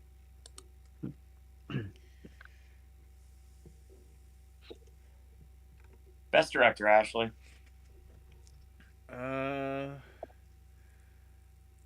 Number 5, I'll put Jane Campion for Power of a Doog. I think she does a very good job in terms of like getting the sort of everything sort of right in terms of the tone and the really the pitching of like each individual character's motives as it develops over the sort of thing. I think she does a very good job. She's done a lot of good job with that sort of stuff throughout her work, really. You know, the Top of the Lake stuff from like a decade ago, and obviously Da Piano. Number 4 will be Denis Villeneuve for Dune. I can't put it any higher because at number 3 I have David Lowery for The Green Knight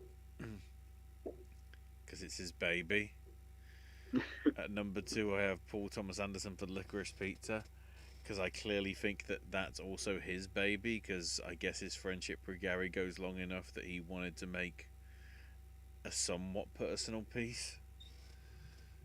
And then because again sort of a personal piece, but because of how it affected him, my number 1 is Lin-Manuel Miranda for Tick Tick Boom. Ooh, nice. He had to go through all the shit of In the Heights and all the other shit, even Hamilton shit, to be able to get his vision of the thing that made him a musical man, arguably. Even though I've seen that weird clip of him singing Gethsemane in completely the wrong way. Then again, he probably couldn't hit the high note, so.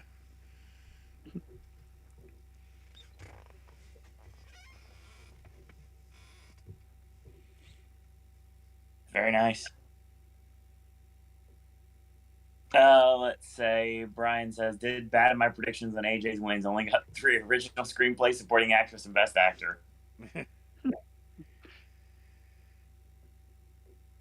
My director lineup, my number 5 is going to be Ryosuke Hamaguchi for Drive My Car. Don't need to explain why. I really hope he's that 5th slot on tomorrow, and I feel there's a very good chance he could be. Yeah. A director spot that I wish was in here more often, Fran Kranz for Mass. Nice. I also have Lin-Manuel Miranda for Tick Tick Boom, Wes Anderson for The French Dispatch, and of course, PTA for Licorice Pizza. I really, really, really hope that PTA can stop the Campion train. It's not going to happen. It'd be nice. But I'd just be very happy when that nomination comes around tomorrow morning. Now, if it misses, I'm going to have the same amount of information that I had when Affleck missed.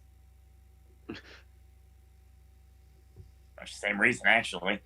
So, but I don't see that happening. I don't see me having an American Hustle situation on my hands this year. This is actually a movie that's going to do very well tomorrow, deservingly so. And obviously, it's overperforming on my top 8, but that's just how I see things. Now, this is the category that AJ has already discussed in his top 10 video. I'm going to guess that his top 10 mirrors his Best Picture lineup. Obviously. Ashley, would you be the same? No. Okay. No. This is the closest you're going to get to one for me. So, AJ, Best Picture. In case you missed it, my number 10 is The Harder They Fall, which I actually want to say something real quick about, which is it almost got into adapted. I almost put Regina King in supporting actress, and I almost put Lakeith Stanfield in supporting actor, and all 3 of them were just right on the cusp. But The Harder They Fall is great, so please seek that out if you haven't. 9 is Spider-Man, 8 is The Card Counter, 7 is Mass, 6 is The Green Knight, 5 is Belfast, 4 is Tick Tick Boom, 3 is The French Dispatch, 2 is Macbeth, and 1 is Dune. Simple and easy. Yep. Ashley, Best Picture. I'm not definitively ranking my 10 because these are just like the 10 that I hope people will just go and see.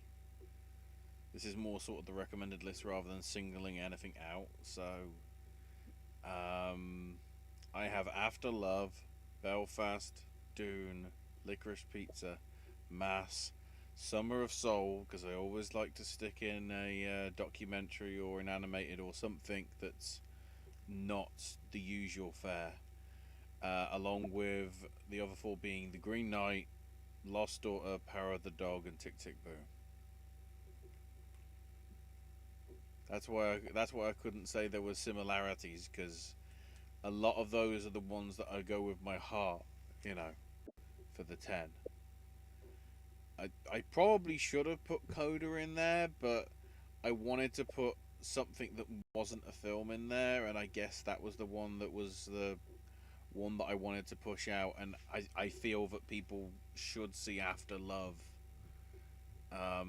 because Coda's been getting a lot of love as it is, and I just wanted to highlight something else that I think has less eyes on it. I think because I don't know what even the visibility is in terms of availability in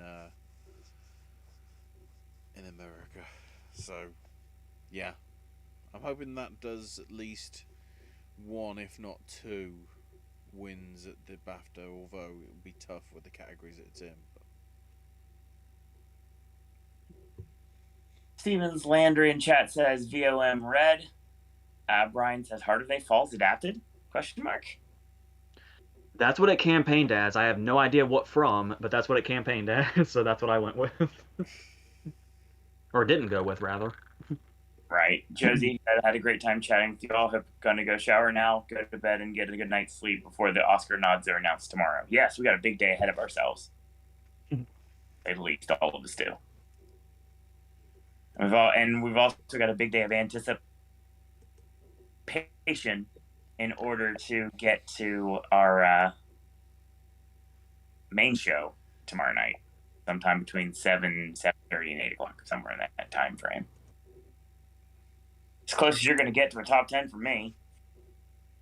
My number 10 is Being the Ricardos. My number 9 is Power of the Dog, Take a Shot. My number 8 is Spider-Man No Way Home. My number 7 is The Lost Daughter. My number 6 is Encanto. Top 5, Drive My Car, Mass, The French Dispatch, Tick Tick Boom, and the best movie of the year, Licorice Pizza.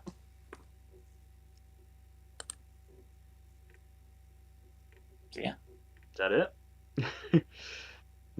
I mean, it's over 3 hours now, so yeah, we're feature length, friend. We passed Titanic by 3 minutes. Yes.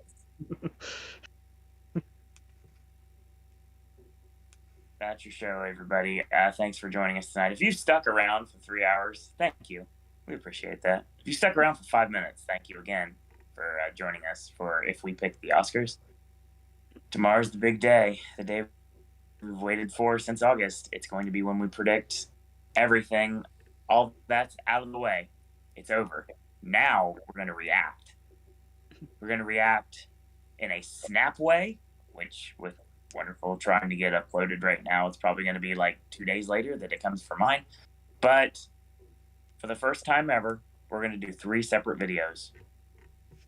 Ashley will be able to do one that's a little bit more straight to, because of the fact that he has the setup here literally.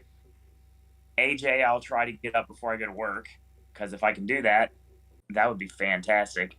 And then if not, I'll get it up soon after I get up. I don't get off work till like 4:30, so I mean, it's going to be a while. And that's the reason why we're starting so late tomorrow night, because I have so much stuff to do.